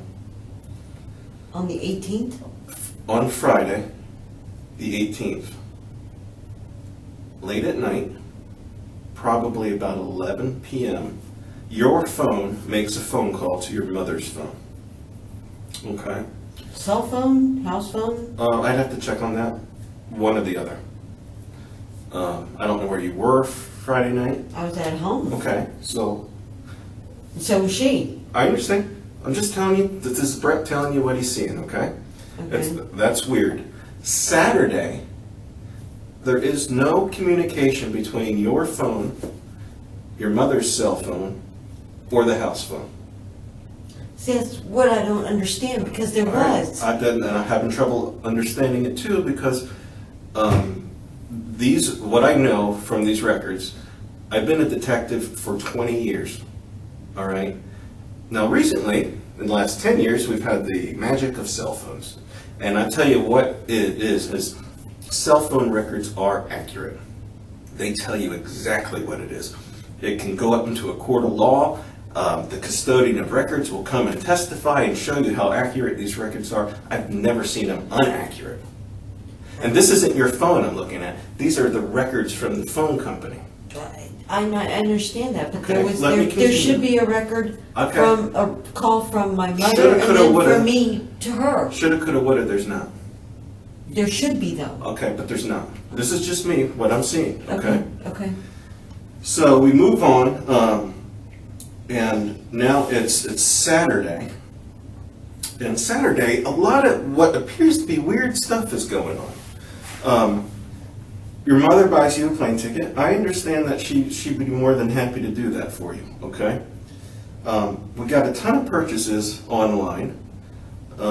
We got a wire transaction for $2,500 from your mother's account to yours. My wire transaction check, but okay. You know what I'm saying, electronic transaction. Mobile first. deposit. Right. So we're talking almost like $5,000 in one day. Okay. Then you say Wait that. a minute, no, the 25 that went into my account was for me. I understand that. I'm just talking amounts of money But added the up. purchases, those were my mother's. I'm telling you how we're looking at it because it's coming from your phone. This is what Brett's seeing. That's all I'm telling you. Okay, but she had me, I heard the whole thing. Okay. I've heard you explain it before. I don't want to Okay. explain myself now. okay, Okay. I'm sorry. So we have all that money that's shifted hands, this is what I'm seeing, on Saturday. Now you say that Carrie and you call one another. I'd have to look at the records, but I don't see that call anywhere. I don't know when you made the plans. I don't know. It sounded kind of spontaneous that you guys decided. So that when I'm thinking around 3 o'clock, you guys decided you were going to get together because you said you were out of the house by 5. Yes. Okay? So I'm thinking about at least, He would have had to. Afternoon. He left at 3 in order to be there by 5. right. So I don't see that communication, and I'll have to double check that one because I don't remember seeing that. Then you tell me last night the route that you guys always take. Okay? You have a GPS that's still in your purse. He has a GPS. And the way that not the GPS, I was gonna say, I don't not a have GPS, a transponder, a e-pass. I didn't take it with me. But I'm going to get to that. Okay. You have an e-pass, and Carrie has an e-pass. So, you guys, as far as you say, you go up the turnpike, and let's just stop there. You guys go up the turnpike. You say that he goes through one transponder, one area, and then he pays for the rest. Okay? What I know about the turnpike is that no matter if you go under there or you go into the stall to pay, there's still a reader there. There's a reader at everywhere you go. They take a picture of your tag. And we're not getting any of that from your e-pass or his. Now I say yours because your e-pass is still in your purse, inside the house. I put it back in there, but I took it out. That's what doesn't make sense to me. That you got home, and this is where one of the lies comes in. You tell us you got home at 11, but then you said you got home earlier than that. For some reason, you decided not to tell us the truth. Okay? So what is the truth of that statement? What time did you get home? 9 in the morning. So you both left at 7 o'clock. You get here, does he get out and go in the house? No. He drops you off. You immediately go inside. Is your mom there? No. Okay. Your mom's not there. You say that the keys are inside the home. That you don't have keys to the car, that your mom has the keys. And you find the spare keys inside the home. Is that right? The spare key was on the counter in Right. the kitchen. So you But immediately... I had to go through the gate Right. into the back door. So the house is locked up. Yeah, and I went through the gate, I opened it, I have a key to the house, And that's important, that the house is locked up. Yeah. I'm going to get to that in a minute. and I saw that there was a key there. Okay, I let put my me purse continue. down and, You immediately get on the phone. You know the car's there. mhm, You know your mom's not there. You have this, and I'm going to call it a suspicious phone call that your mom gives you, apparently, that's not on the record. And she tells you something that she's going to California to console a woman whose husband just died, and she's that was driving. Saturday. Okay. What I'm saying is you come into the empty house knowing that that occurred the night before. Yeah, Okay? And the first thing you do is you call up Tasha for some cigarettes instead of wondering where your mom's at. So, you get in the car, you drive, this is what you tell us first of all, and you do the cigarette transaction. well, I had text Tasha, I understand. This is just what I'm seeing, okay? You go and you say you trade the cigarettes, and I come right back. This is what your first story is, okay? Right. Then we start getting we start getting facts, and we start understanding situations. And And I now we're changed my looking at it, story. and now we're looking at it going, what is going on here, and I okay? changed my story. So now we have your mother, somebody spending your mother's money on Saturday. Now we have a couple purchases on Sunday who we find out is you. Not purchases, but a withdrawal from a bank, along with other purchases as well, I might add. And we have you, with your mother's card, withdrawing $400 from the bank. Did I have permission from, From how? How do you have permission? Your mom's not even there. got permission from her, she gave it to me on Friday, That doesn't make sense. well, it may You not. got permission to use it Sunday? Here's my card. I'm going to be leaving unexpectedly, so here's my card. She gave it to me on Friday. She said you can withdraw $400. Amy, that doesn't make I didn't know sense she to was me. leaving on Saturday. Okay, I'm just telling you how I feel. And I understand that, but she said, but here's I- my card. that does not make sense. And not only she gives you the card to hold, she doesn't think she's going anywhere. She gets this I don't emergency. know that. Okay, well, she gets an emergency situation where you said, well, she kind of sounded like a little, maybe she was upset. And then she bolts to Colorado within minutes because your sister runs to the house and there's no one there. Right. Okay? Then you say, okay, I lied about when I got home. I still don't understand why you did that. I did hear that you didn't want to look like a bad person, you didn't want to do that. But if she gave you permission to get $400 out of the bank, how is that going to make you look like a bad person? You don't even talk to your sister. You don't talk to your father. Who is going to call you a bad person for that? Now this makes me think, Amy, there's I some... do talk to my dad. You barely talk to your dad. Is it every day? Not every day. Okay, how is he going to know you got $400 out of the bank? And why would he care? Your mother gave you permission. You know what that makes me think? They think, there's something going on here that I don't understand. I still don't understand it, but we're going to get to that. Okay? You go to the bank. Did you go to a gas station somewhere and get something? Either the day before, I think it was on Saturday. I think it was in the morning, maybe around, any day Saturday. Did you go to the gas station? Did you get No. gas, make a No. purchase, anything? No, I did not drive the car on Saturday. Okay, because someone's giving us that there was a different purchase made. Now I haven't got the video on that yet, but that's Okay. coming. I didn't drive the car on Saturday. Okay. You didn't drive the car at all on Saturday. No. So then, let's move on. It's Sunday. You're home now. You've been home since 9 o'clock. Your mother's not there. Your sister calls you and say, No. "Are you home yet?" No. You call your sister and you say, "I will call you when I get home." Yes. And this was we can get the time off the report, but this is, I call her or I text her. you text her, that's fine. You communicate with her and say, "I'll call you when I'm near the house, 15 minutes from the house." But you were already home. Mhm.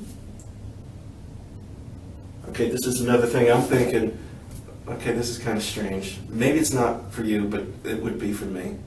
So then, she never gets a call. She pulls up in the driveway and you come walking out of the house. No, I did call her and say, I did call her Okay.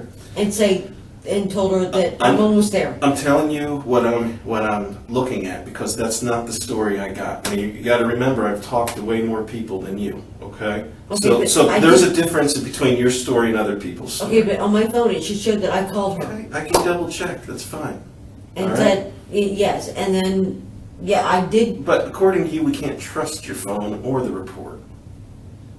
but I So- did call her. So then, You can trust her phone. so that I trust all the reports. Believe me. Mhm. So then, I don't. well, of course you don't, because it's making you out to be a bandit right now. No, I don't trust them because there's things missing that I know should be there. We've already established that these reports have made you give us some more truths. That you were lying for no reason, unless I can think of, is you're trying to hide something. I'm not. Now, I'm going to get into the terrible thing that occurred.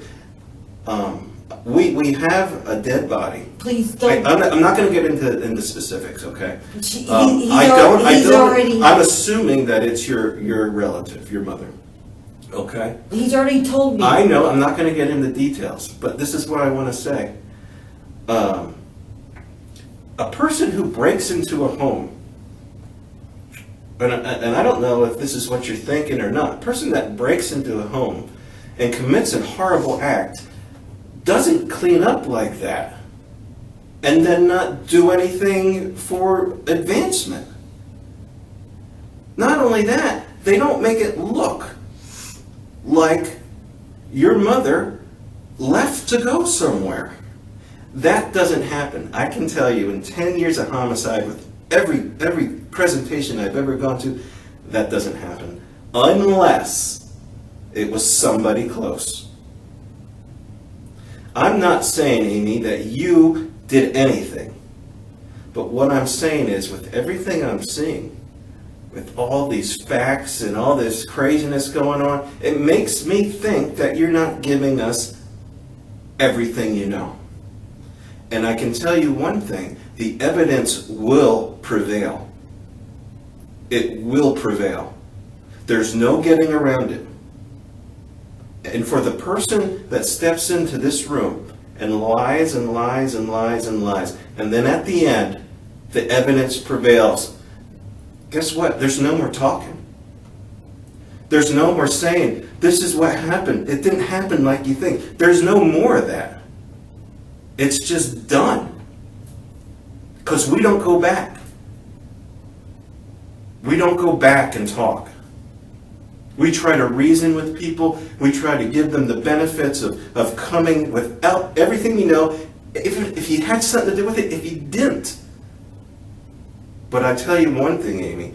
I know deep down in my heart that you're holding things back from us. But I'm not. You are. I'm not. I'm telling you, Amy, you're not going to make me believe that. You're not going to make me believe that someone entered that home and then locked up afterwards and cleaned up afterwards and made everything look pretty. Whether you're trying to protect somebody, No. whether you're trying to protect yourself, No. then I don't understand why you'd be hiding all this stuff. I'm not hiding anything. I'm telling you, that's the way it looks, Amy. But I'm not hiding anything. I am not. You're not telling me everything I you know. don't know what happened. I'm not hiding anything. I didn't didn't do anything to my mother, I didn't say you did. and I didn't clean the house. I didn't make everything look pretty. I didn't say you did. I didn't do anything. Okay, maybe you did. Tell me who did. I don't know. I wish I could. If I knew, I would tell you in a heartbeat. If I'm wrong about this, I'd be very surprised. But it doesn't matter. It doesn't matter. I hope you are right. But I tell you what, the evidence will prevail. It will prevail. And it's going to show that I hope so. because I would never do that. I'm not saying you would. But I wouldn't protect somebody who would do that. I wouldn't even want to know somebody who would do that. Well, you know what? I would say the same thing. In your job, you can't. No, listen. But with all these circumstances that surround this whole horrible thing, guess who's the shining star? Beyond horrible.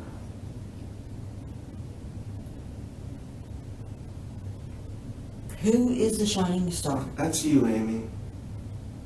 I'm not a shining star. I'm telling you, you're the biggest person right now. There's things you can't understand. There's things that you wouldn't understand until we had to call you out on and prove to you that that was not the way it happened. And there's going to be more.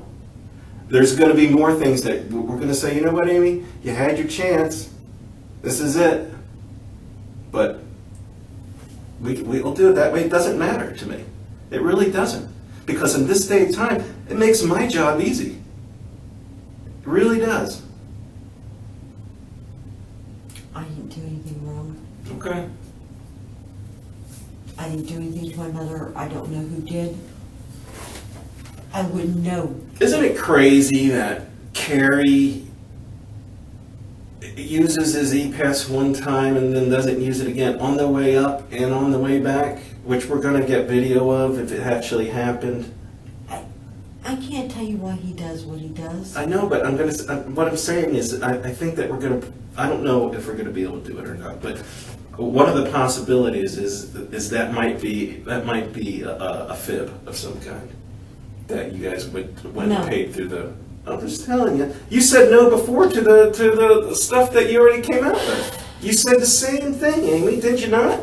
You said last night. You said no way. But today you go, yeah, you got me. I didn't want to look like a bad person because my mom gave me permission to get $400 out of the bank.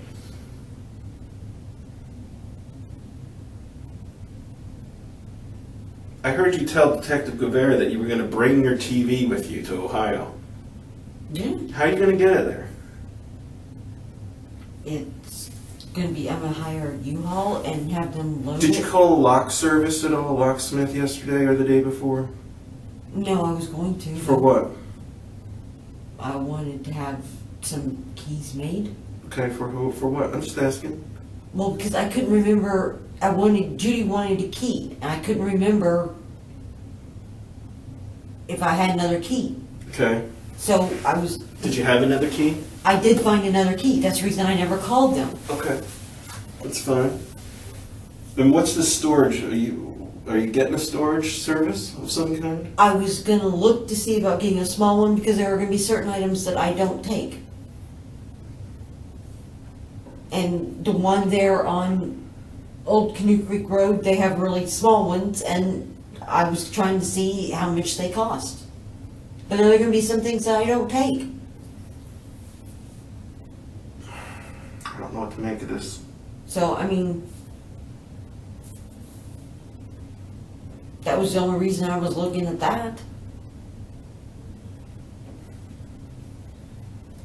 Nothing sinister. The card that you used to get the $400 with, you told Detective Guevara that it was in your purse. It's not in your purse.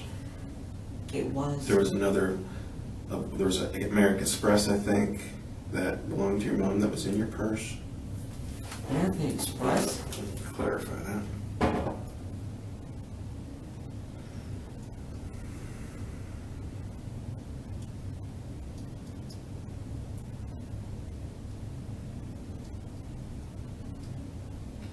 American Express, Leah Hawkins.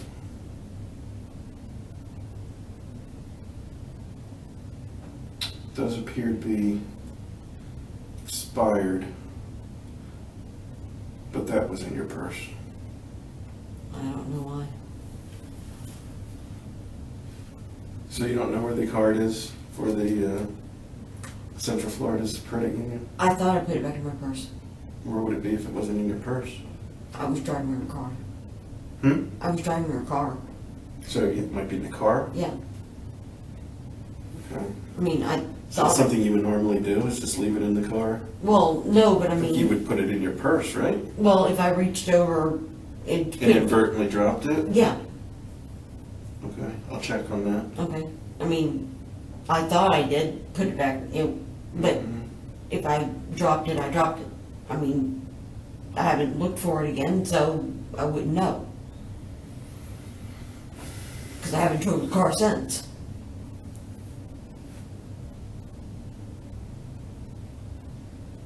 So what would you do if you were me? I don't know what to do.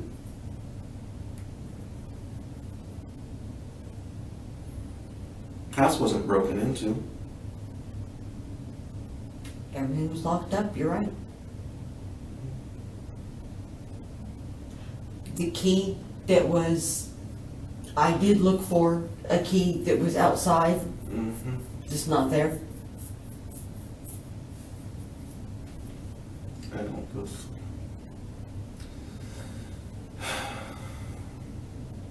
It's not logical. I know I keep saying that.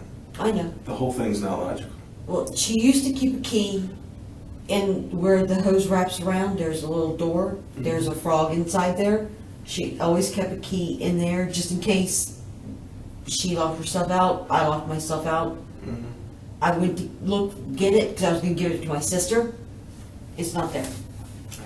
All right, that might be. But that doesn't mean my mother didn't Right, take it Right. and move it. right. I mean, And the whole thing is just doesn't make sense. That's all there is to it. I agree. It's not random. There's nothing random about it. I agree that it makes absolutely no sense. But I know I had nothing to do with it. I don't know anybody that would do that. I wouldn't even want to know somebody who would be capable of that.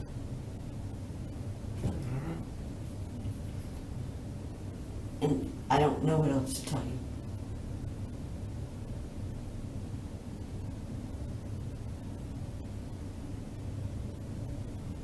Your actions don't make sense, Amy. What do you mean? It doesn't make sense that you would not be questioning your mother about this sudden trip for an 80-year woman to take with such a suspicious communication I to don't. you. It just doesn't make sense to me. I'm not a person who questions. Okay, but that's not normal. For me, it is. My sister is different. My mother is different. My dad is different. For me, it's normal. And I've always been that way. So if you want to say it's not normal, okay, fine. But for me, it's normal. I'm just telling you what it look. It's just one of those. For me, it's normal. It's just another red flag. I mean, it's just weird. To me, it's not. To me, it's normal. It's not a red flag to me. It's just how I always am. You know, somebody says, well, why did they do this? I don't know. Did you ask? No. Why not? I just didn't ask. That's me. But to me, that's normal.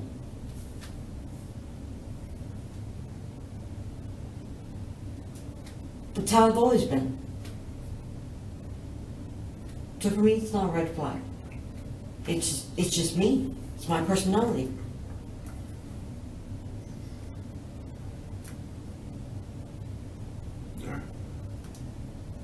I don't know how else to explain it. Well, it's really might as well not be because it doesn't make sense to me.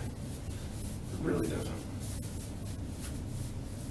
And I think that would be most people, that it wouldn't make sense to them. That's fine now. All right. I'll be back.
let me see right here. We haven't met yet. Okay, my name is Detective Rios. Okay. Oh, what's your name actually? Amy. Amy. Amy. And last name's Day, right? Okay. We haven't met. I'm a detective over here actually in this same bureau with the other guys you're speaking to. I've never talked to you before, right? I'm actually assisting out with the case with your mother and stuff. Most of the time I've been at the house, my family's house, you know, back and forth. That's where I've been. So I haven't really got to sit down and just talk to you and meet you, huh? My house. Yes, that's where I've been. So. In my sister's house? Your sister's house? No, I haven't been over there. Oh, you said my family's house. You're talking about me, my mom and, Yeah. my mom's Yeah, house? yeah. I know that, she has been talking to you for a while and stuff, you know? Just want to kind of, I'm sorry.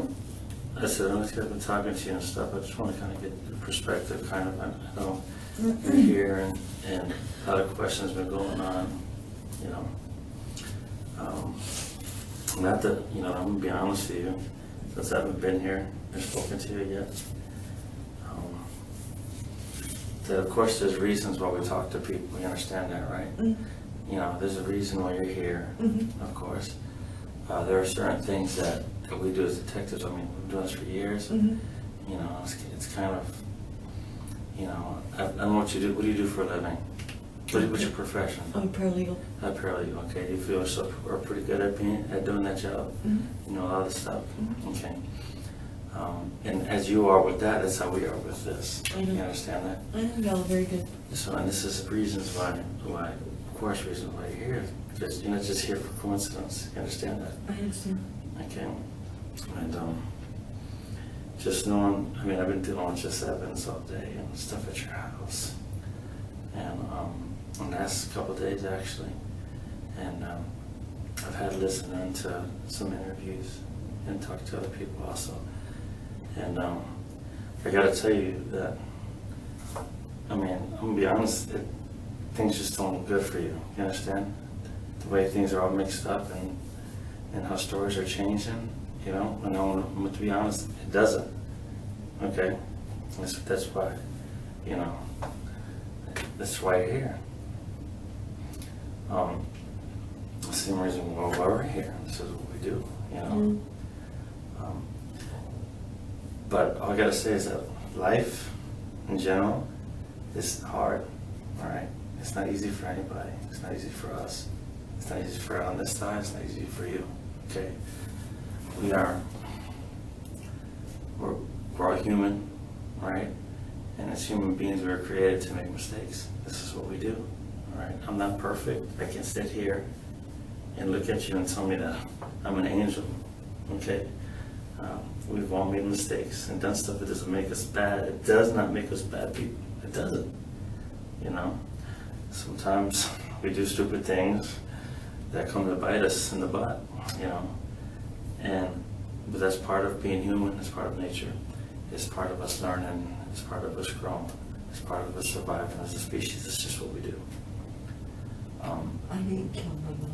Well, I'm not going there, okay? I'm not going there. But all I'm telling you is that you're here for a reason and it doesn't look good, okay?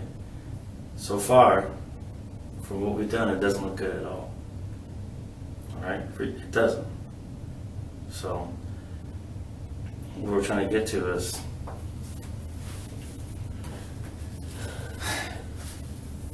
if there's something, anything, any person that you know that is going to lead you to try to get you out of the situation you're in, it's going to be it's a very good idea to tell it.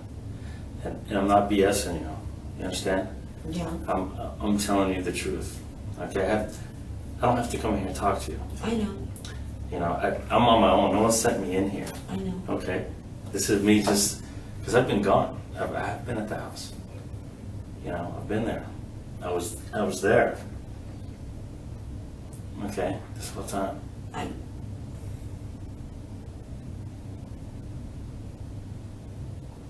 I was there. I don't know anybody, and I don't know what to do in order to prove that I didn't do anything wrong, is my problem.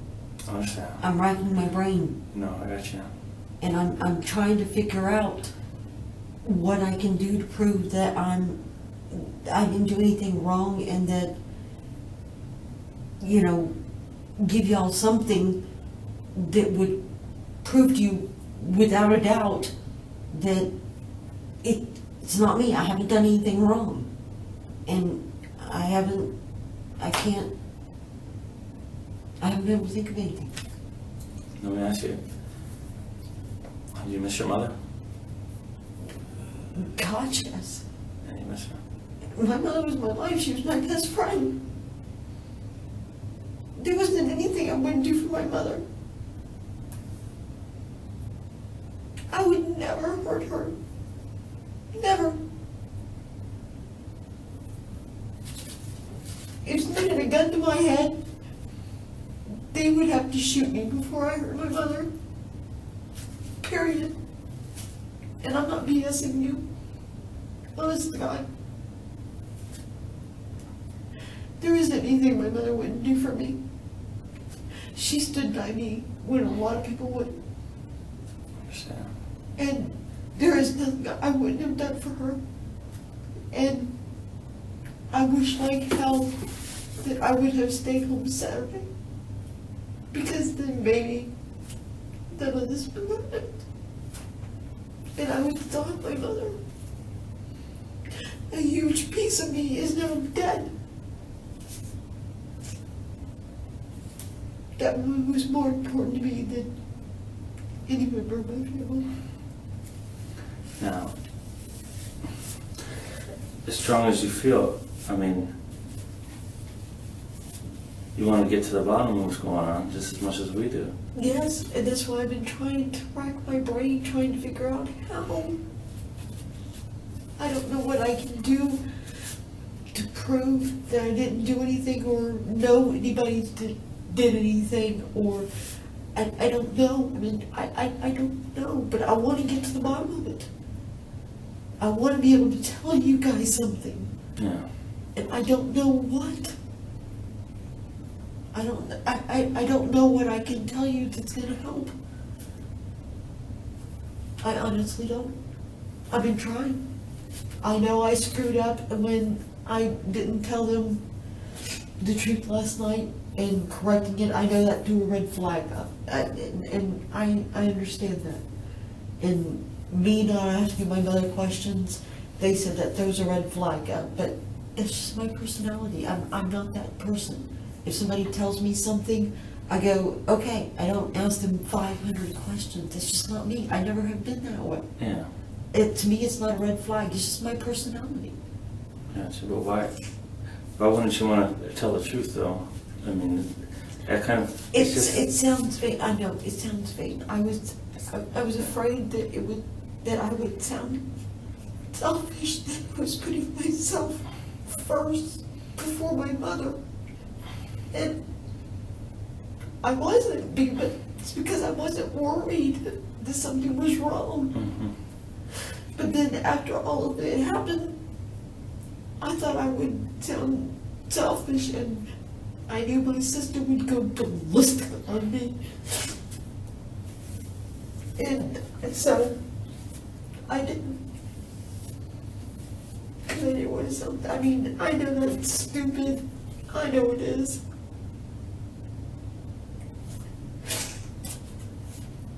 It's naive. It's immature. And I regret doing it. I wish I would have just said, this is what I did. And, you know, if my sister wanted to go ballistic on me, oh well, I'll have dealt with it. Mm-hmm. But I didn't. And I know I can say I'm sorry 500 times, but it's not gonna change. It's not gonna change anything. So, Did anybody else ever go to the house over there with you and hang out, or did you know? you mean, It's your mom's house? did I ever invite anybody over? Yeah. No? No, my mom doesn't like that. She didn't like anybody being over there? So she didn't know anybody else? Well, I mean, Marie would come over, Grace across the street would come over, the Jehovah's Witnesses would come over. Any of your friends? No, No. Did you have any friends in the area? no, No. no. There's no one you talk to in the area? No. No. I don't really socialize with anybody in this area. I just felt like if you were going out of town, I was just wondering if someone knew that you were going to be out of town and stuff. No. Other than my mother, no. I'm not antisocial, I don't like people knowing my business, and most of the people that I knew when I was growing up and stuff like that have moved. I don't drink, so I don't go out. And I don't, just go to restaurants just to hang out, that type of thing. I hang out with my mom. She's my best friend. What about your father? I talked to my dad. Him and I are close. And that's where I stayed from 4 until I came here. But then his wife Katie, who I love to death, and but other than that, no. You get along good with your father? Yeah. When was the last time you saw him? When they came and they picked me up from my dad's Oh, good house. job. Yeah. And did you see your father all the time too, or not? Well, when I was 12 or 13, my parents got divorced, so Okay. I would see him on and off, but I didn't. It wasn't that we were. There was a period when we didn't speak, Yeah. but that was when I was a teenager and rebellion and Mhm. stupid. But then our relationship just got better and we grew closer. Mm-hmm. And, I wasn't as close to him as I was to my mother. But I only moved back in with my mother 5 years ago whenever I went to my divorce. Mm-hmm. So, but I value my dad's opinion and his advice, being very blunt, and so is Katie, and I appreciate that. And so normally I will call and ask them their advice or their, opinion on Mhm. something, because I know they're going to tell me what I need to hear, not what I want to hear. So, When's the last time you shot a gun?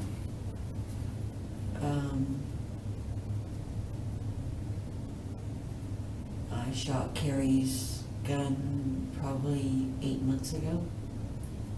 Carrie? Carrie's her friend? Mm-hmm. You guys boyfriend, girlfriend? Like together? Yeah, You known him for a long time? 30 years. That's our kids. What kind of gun does he have? He has a 50 caliber. 50 caliber. Mm-hmm. He collects them, Oh. but he keeps the locked up in a safe. Hmm. So last time you shot a gun was 8 months ago? Mm-hmm. Do you know how long gunshot residue stays in your hand? No.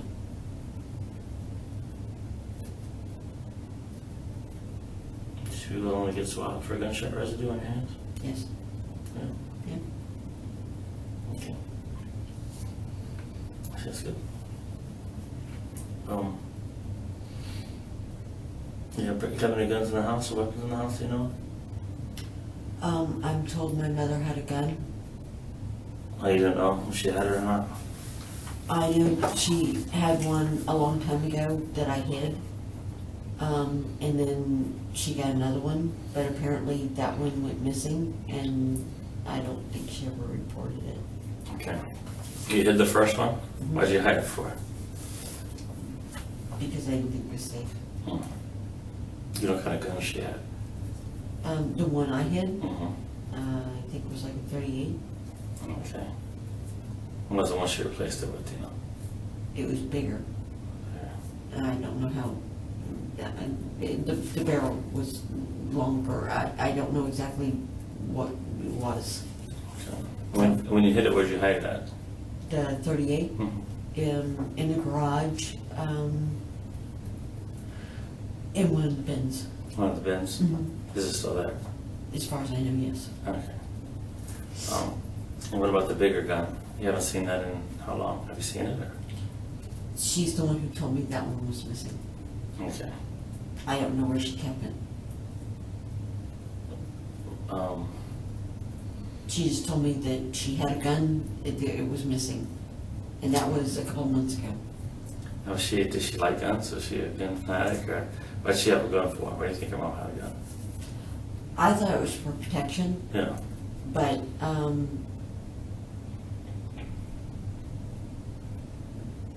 barrel on that thing didn't look like it was for protection. Yeah. I mean, it was awful long barrel, to me. Yeah. But my mom didn't go to the range or anything like that. I mean, she wasn't somebody who went out firing weapons or anything like that. Yeah. So it's possible it was for protection, it was just what she could buy. Did she know how to use a weapon? Did she know how to use it? She used to be auxiliary for St. Cloud in the 70s. Oh, really? Okay. So does she like revolvers, you think? Was there a revolver she liked? Yeah. Yes, she could always outshoot my dad with a shotgun. Oh, really? He hated it. How, if your mom was to work to have a gun, where do you think she would hide it at? She would have hid it somewhere in her bedroom.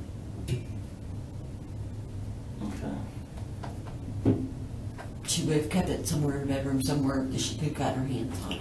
And how long do you think that she was missing? She told me 2 months ago that it was missing. 2 months ago, huh? I told her she needed to call and report it. Who was living with her 2 months ago? I was. You were? Now, did she ever have anybody over that she think would take it? If she did, she never told me. Hmm. But that wouldn't be unusual. Well- If she didn't have, my mother was that person, if she wasn't completely positive, Yeah. she wouldn't make an accusation. Oh, okay. Yeah, that seems pretty nice. My mother was a wonderful Christian woman. Sounds not like my mom. That gun, if you had to guess what size caliber, how big it was, what do you think? I know it was a revolver and barrel It's pretty long. about that long. Yeah. So I don't know exactly what caliber it was. The best I can do is I can tell you what a 9mm looks like. Yeah. And that's only because I see them on television all the time. Yeah. And I know what a 38 looks like. Yeah. Was it bigger than a 38? It was bigger than a 38. What color was it? Was it chrome, silver, black? It had a black handle and it was chrome. It was all chrome. Yeah, the long, yeah, because it was, the one I hit was chrome with brown. Okay. But it was just a little thing. This Okay. one had a black handle. I remember that. And a couple of months ago, she told me that she came in. She said, "Amy, my gun is missing," and I just looked at her. And I said, "Your gun is missing?" She said, "Yeah, the long one." And I went, "Okay, what do you mean it's missing?" And she said, "It's missing." And I said, "Did you call the sheriff department?" And she said, "No." I said, "Mom, if it's missing and it gets used, it comes back to you." Mm-hmm. And she just kind of walked away. And she never called. Not that I'm aware She of. not- I had two thoughts. One, she got it from somebody and it wasn't registered to her. Mhm. Two, she did call and just didn't tell me. Mhm. I mean, those were my two thoughts. She either didn't call or she did call. If she didn't call, it was because it wasn't registered to her. Did you ever own any of your own weapons? I believe that 38 was registered to her. Not you. No, to me? Yeah. No. No. No. I grew up around guns. I don't need to have one. Did you ever do any hunting and stuff? I don't hunt. Oh, you don't hunt? Okay. I don't believe in killing animals, Mhm. except for snakes. Sorry. That's all right. They're reptiles. Yeah, that's right. When you have one stare you right at you and the tongue almost touch you, and you already are afraid of them, your fear factor goes up quite a bit. Mhm. Killing them doesn't seem like such a bad thing. Mhm.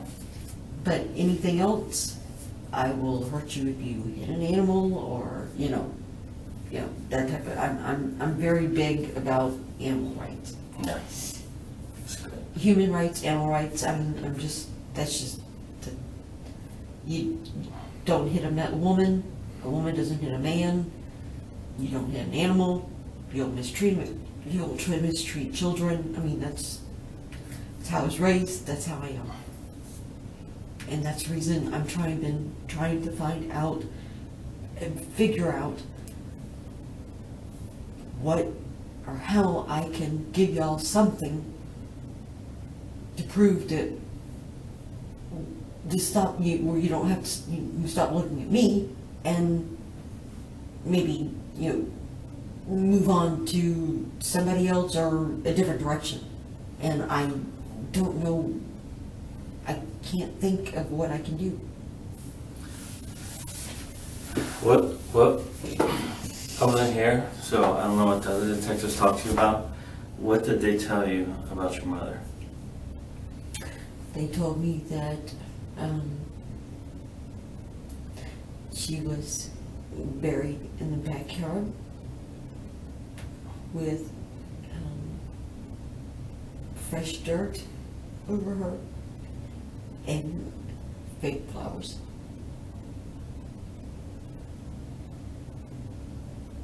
And she was wrapped in trash bags.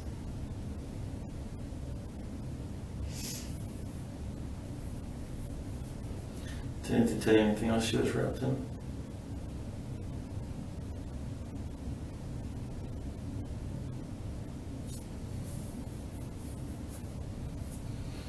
And all I thought about was after my sister left Sunday about, I guess, 12:30 or a little after, I stepped out on the back porch and smoked a cigarette. And I never knew she was there. When was that, Sunday? Mhm.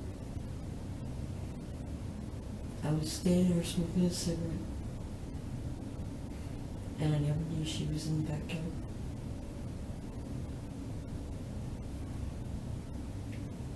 All by herself. Did you never notice those flower beds? Which one? There's one that she plants the tomatoes in, and then there's the other one that she has the aloe plants, and she had fake plants there, but she had those there all year long. Oh, she put fake plants there? Mhm. She always put fake plants there? Mhm. Why did she do fake plants for? Because of the air vent from the dryer. Mm-hmm. It's she has to keep it covered because it doesn't have a cover on it, Mm-hmm. and it killed plants anytime she's planted them there. So she just about 3 years ago started putting fake plants there, so that way she didn't have to worry about it.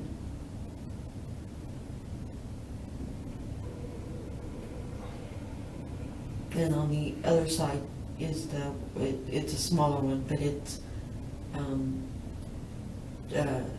that's where she normally paints the peppers and the tomato plants, but there's nothing planted there. Hmm. It's an empty one right now. So when they said the fake plants, there's only one place in the backyard that there's fake plants. Did you ever help her plant the fake plants?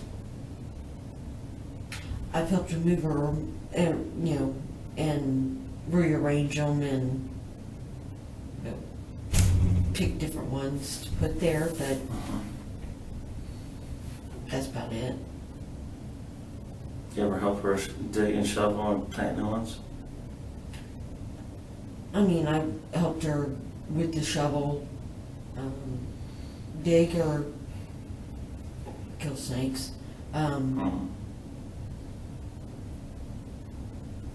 But, and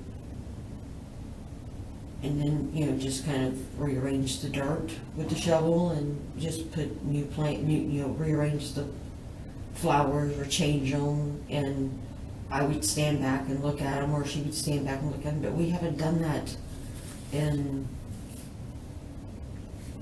September. The last time we did it was in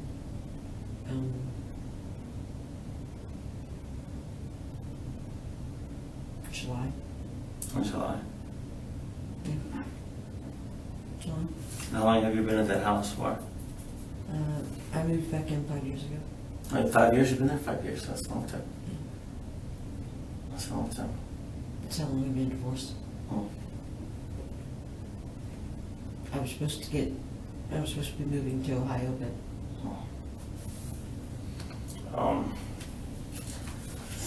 Would there be any reason whatsoever that your DNA would be on the plastic bags? it depends. If they were big black ones, they're in the garage. I touched them. Okay.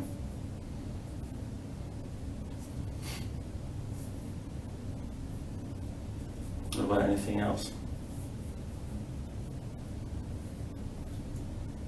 I mean, there's most of the things out in the garage, me and Mom both touch. Like what? We move it around. Blankets, cable, rope, bins, the televisions, Tupperware, Everything. coolers, suitcases. I mean, yeah, because we shift and move things all around. We both do it. Yeah. So, I mean, her and I, DNA, Judy and Morgan's probably there too, so, because we're always shifting things around and moving the stuff. Yeah. I mean, if I get a suitcase down for her, or she'll get a suitcase down for me, or, getting a trash bag, or grab a roll of the trash bags and, and then if we don't need them, stuff them back in the box. I gotcha. Just, stuff like that.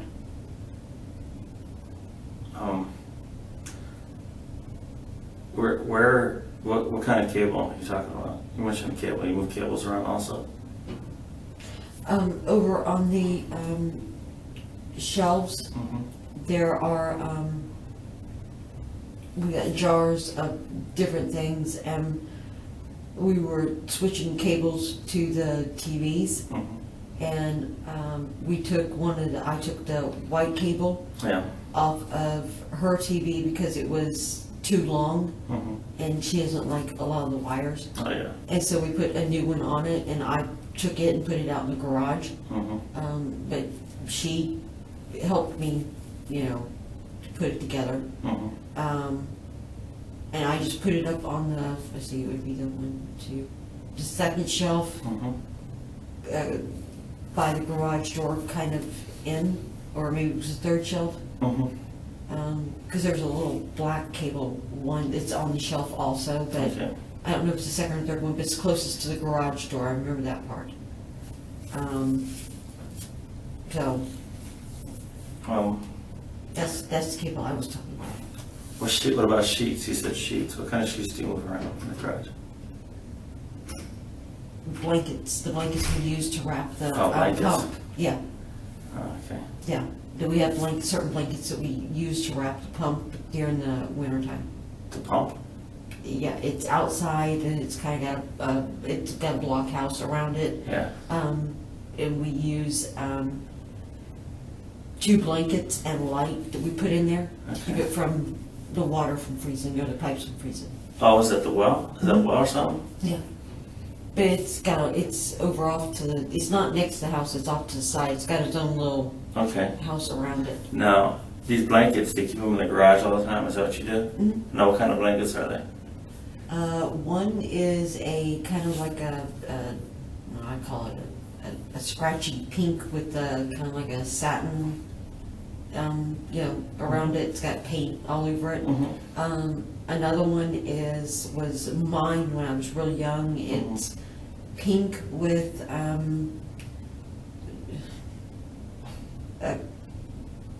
a character, 2 characters or something like that on it.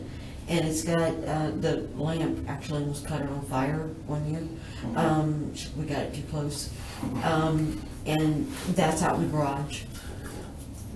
That's in the garage. What color is that one? It's pink and... One side it's just solid pink, Oh. like a light pink, and on the other side it's pink that has little pictures. I think there's like green on it or something. I'm not exact. I haven't really. I saw it the other day. I gotcha. So when I went out, I went out there to get something, and I saw it the other day, and I had to move it. So the only reason I remember, and that's how I remember seeing that other pink one, because it's kind of like right below it. Mm-hmm. So we keep them kind of stacked together. But And when would you have moved rope around? when I was moving the cable, Oh, okay. yeah, we keep them all in the same area. Okay.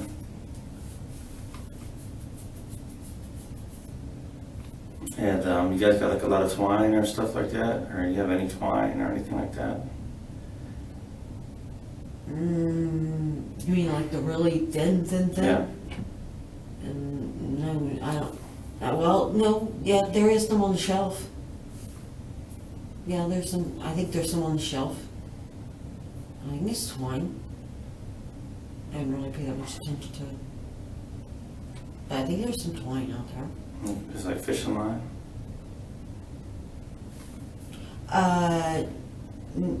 It could be fishing line, or it could be weed eater line. Oh, yeah, I gotcha. So, I mean, I don't know which one, but it could be one of the two. Okay. So, I don't know. But as for skinny twine, do you ever remember seeing any twine anywhere? Really skinny twine, I think there is some out there, but the only thing that I really remember seeing is like a frayed, brown, kind of like scratchy rope. Okay. And I only remember that is because we use it to wrap the, when we do the pump, we take and tie that around there to keep it in place, Uh-huh. and then set the light down there. Okay. That's what we use for that. I gotcha. But it's really scratchy. Oh.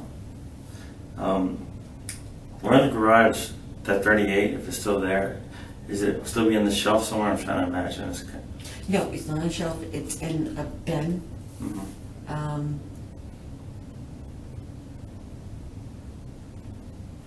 It's in one of the bins, it's not on a shelf, it's on the floor. And unless she moved it around, Mhm. I think it's like in the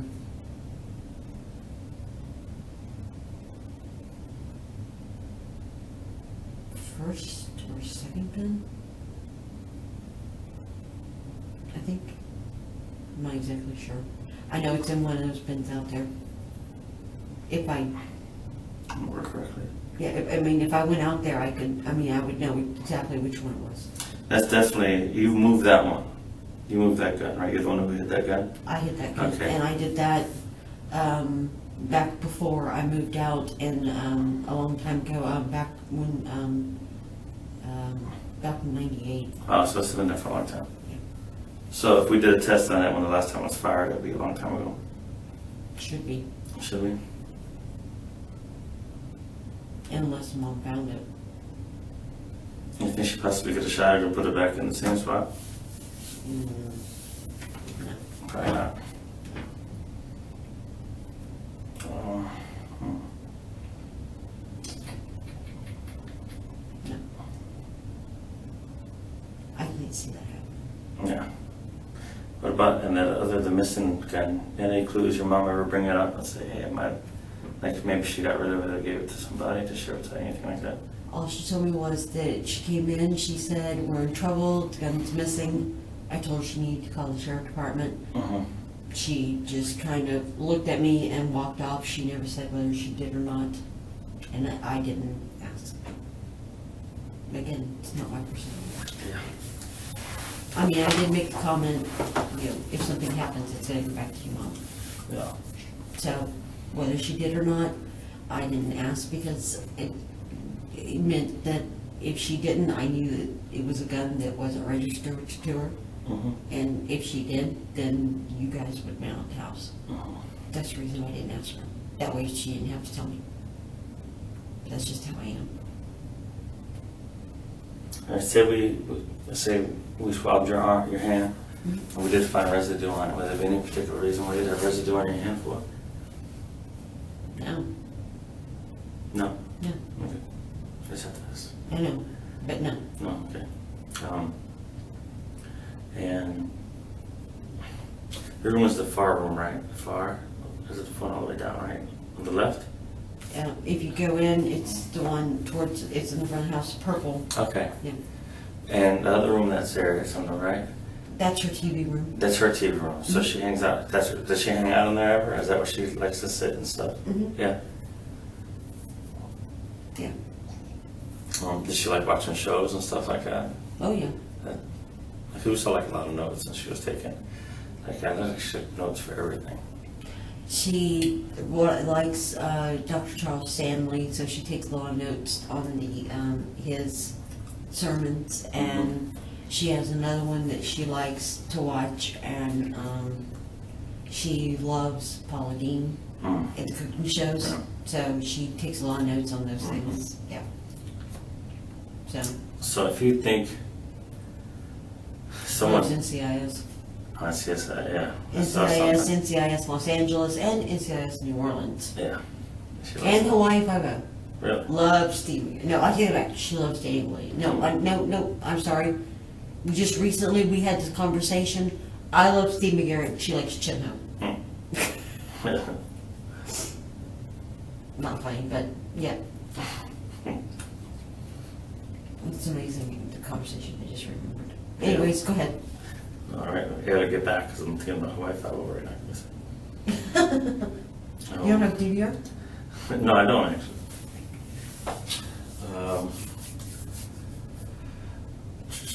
Yeah, so she took a lot of notes.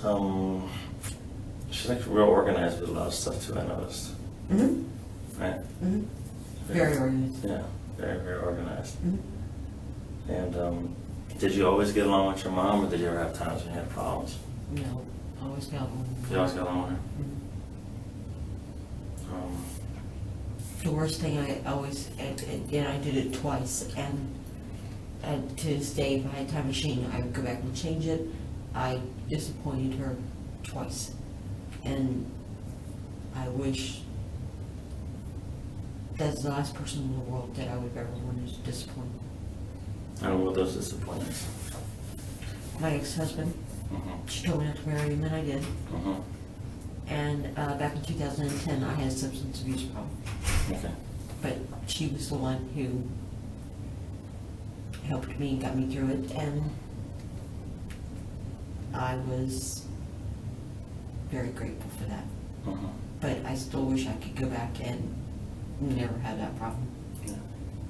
well, I don't want to get into your whole substance abuse stuff because I don't want to bring up bad memories if I don't have to. But did the other detectives talk to you about a substance abuse problem at all? They asked me if I had a substance abuse problem, and I told them back in 2010. They asked me if I still had one, and I told them Oh, yeah. no. I mean, I don't even drink alcohol. Yeah. It's hard though. It's hard. It's hard fighting the urge when you have a problem, though, you know. And not only that, it's hard to admit having a problem, you know. For And it's not against, listen, No, for me, it wasn't. As a matter of fact, anytime I can help somebody, yeah, I have absolutely no problem talking about it. I understand. But you know, it's not against the law to have a substance abuse program. I know. Or problem. And we also, I do have a misdemeanor because of it. but we do also offer programs and stuff, you know, for that. Right. And they're actually, they've been proved and they've got pretty decent ones.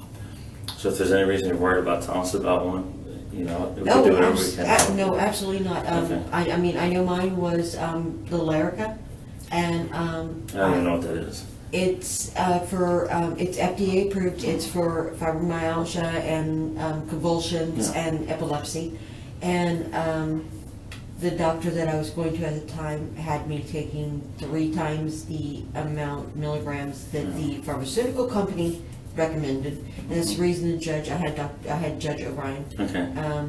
I spent 22 days in jail, got my bail hearing, and then I spent almost a year on house arrest, and Judge O'Brien had enough with the prosecution because they kept changing prosecutors.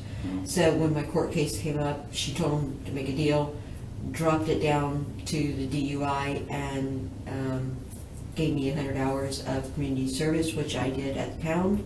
I had to go to victims awareness class and a DUI class, which was kind of funny because everybody in there, when they would ask what their blood alcohol was, they would tell them, and 0. Yeah. There was another guy in there for pot, and 0. Yeah.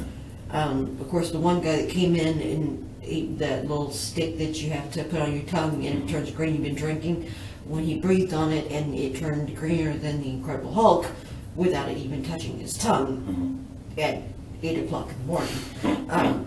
When he left, we all just kind of went, are you kidding me? But, you know, the guy up there, he was great. I learned a lot. As a matter of fact, my mom ended up getting irritated because when she'd leave and drive, I would be, you're not supposed to do that. You're not supposed to do that. You're not supposed to do that. But it changed my driving habits. Yeah. So in the long run, I mean, I benefited greatly. I mean, I wish I would have never had the problem, but in the long run, I did. I benefited greatly because I learned a lot about myself, I learned a lot about others, and I learned a lot about what could happen. Oh, yeah. So the new doctor I have, I love her because she is a diet, exercise, the vitamins person. The prescription, which is this one is for my heart and this one is for my blood pressure. Yeah. So you know it's. I might need some of those. Let me see.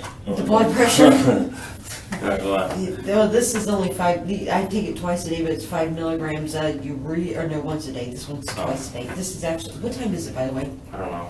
I don't have a watch on me. I don't have any phones on. Okay. You Well, gotta take one soon? at 6:30, I have to take. Okay. But anyways, this is the last resort, and when she comes in, this one, she came in with 3. This one plus 3 other type of heart medications, Okay. paperwork to go over it with you. That's good. So what- that's different, right? She knows Exactly. what's So, going on. and once the 2 of y'all agree, then she'll write the prescription. And fortunately, I was at 157 whenever I started having to take this. This I've had to take since well, not this one per se, but I've always had heart conditions since I was about 15. But this one, I'm excited to say, because I was 157 once I started going through my divorce. Yeah. And I'm able to drop that weight, and I've got it down to a point to where my blood pressure is, she is looking at taking me off of this. Okay. And also my cholesterol medication, so that'll be 2 less ones I have to take, and I'm very excited about that, all because and I lost weight, so, you know. No, let me ask you this. Do medications you take ever affect or alter the way you think and your mind thoughts? No. Do you ever get extremely angry? Is that way with your blood pressure and everything? Oh, no. My blood pressure was because of my weight. Okay. Yeah. And so never, This, you could, an aspirin would do more. All this does is keep my heart at between 60 and 70. okay. Now when you got addicted to, what's the name of it? Lyrica? Larrikin, what kind of medication? What is that? Is it opiate or is it It is a controlled substance, and it's Like a for painkiller or epilepsy. something? No, it's for it's for epilepsy. It's nerve, oh, okay. So like but relax? it can alter your mind status. Oh, you can? It can. So how would it affect you, you think, whenever you're on it? When I was taking it, I don't take it anymore. Yeah. I take gabapentin now, Yeah. and gabapentin is like taking a nap. Yeah. But the Lyrica, I was taking it 4 times a day. Of course, I was taking 800 milligrams. Yeah. 4 times a day, which is Way too much. You got a extremely nice high, and if you took more than 4, you could be in la la land and not even care. Yeah. It'd be like drinking 24 beers, Yeah. and you could take 8 of those and feel like that. Yeah. I could take 12 of them and walk normal. Oh, really? Yeah, Did you ever lose a memory or anything like that? yeah, Yeah. yeah. It was, I wrecked a car. Oh. Except fortunately, nobody, it was just me in the car, but, yeah, it was because I was driving, and I fell asleep. Oh. And it does that. When I started going to this new doctor, she looked at everything, and she was the one who told me a lot about that I was taking way too much, and told me I could put me on gabapentin, but because of the withdrawals, she started me off at 600 milligrams, and then I asked her if I could go down to 400 milligrams, and then we went down to 300 milligrams, and then I asked if I could go down to 2, and 2 didn't work, so we've remained at 3, Okay. and it's been great. That's good. So, and my mother was a huge part of it. Yeah. I'm not going to go back to it Yeah. Mm-hmm. because of what's happened, Mm-hmm. because that would dishonor her. Mm-hmm. But I wouldn't be alive if it wasn't for my mother. I would have been dead 5, 6 years ago if it hadn't been for my mother.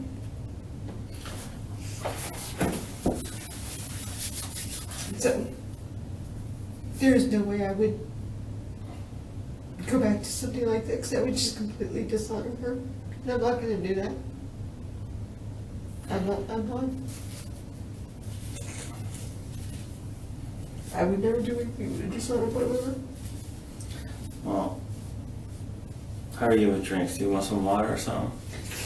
I do need a water, because at 6:30 I'm supposed to It take. might be around 6:30 now, so you might have to take some of those. I have to take this one at 6:30. Okay. Let me get you some water, okay? Thank you. Okay. It's my card. I don't think I've cried all my water out. What's that? I said I've cried so much, I think I don't have any more water left.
I'm getting some water. I'll be right back. I was like looking for a cup everywhere. Hold on, we got some bottled water.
Hey, we got somebody coming up to take you to the bathroom. We just can't do it ourselves. I know you need to Okay, know. so there's someone that's going to be a minute, so.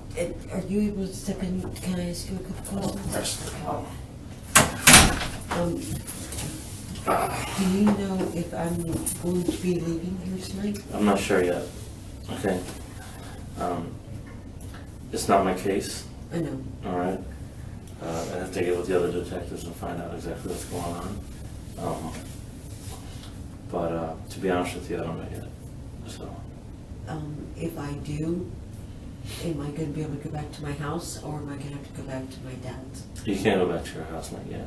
Okay, is there, the reason I'm asking is, I have a prescription I was supposed to pick up today, and I can't do it without my purse. Okay, I need a change of clothes. okay, I mean, there's just certain things I need. I need stuff for my dentures, because Okay. I've had them in, and they're starting to rub me raw. okay, I gotcha. You know, Yeah. I mean, this is, it hurts really bad. Okay, But I've already missed one medication because I wasn't able to pick it up today. okay, But I can't do that without my purse. okay, And of course, I need my toiletries and clothes. okay. Um, I'll find out for you. if Okay. you wouldn't mind. Yeah. Just so bathroom's coming up, okay, if you can Bathroom hold it for a little bit. first, bathroom first, and Yeah. then the residue thing, yeah, but you still not let me go out and smoke a cigarette while I wait. You got cigarettes with you? Well, let's see what happens. We have to wait for the female deputy to get here. And then, we'll see what we can do for you. All right. Bathroom and, or cigarette, and then bathroom, and then the residue. Okay, let me find out what's going on, okay? If you would, please. Okay. Thank you so much. No problem.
Okay, ready to go pee? Yes. All right, come on. Thank you. Move this way.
Would it be possible if I stepped outside and smoked and warmed up?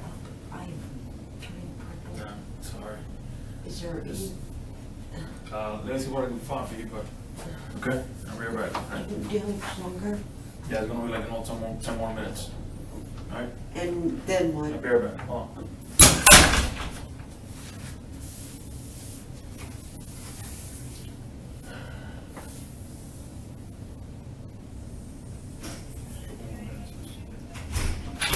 Best I can do is this. Okay. And do you I'll be right back, all right? Hold on.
delay, Amy.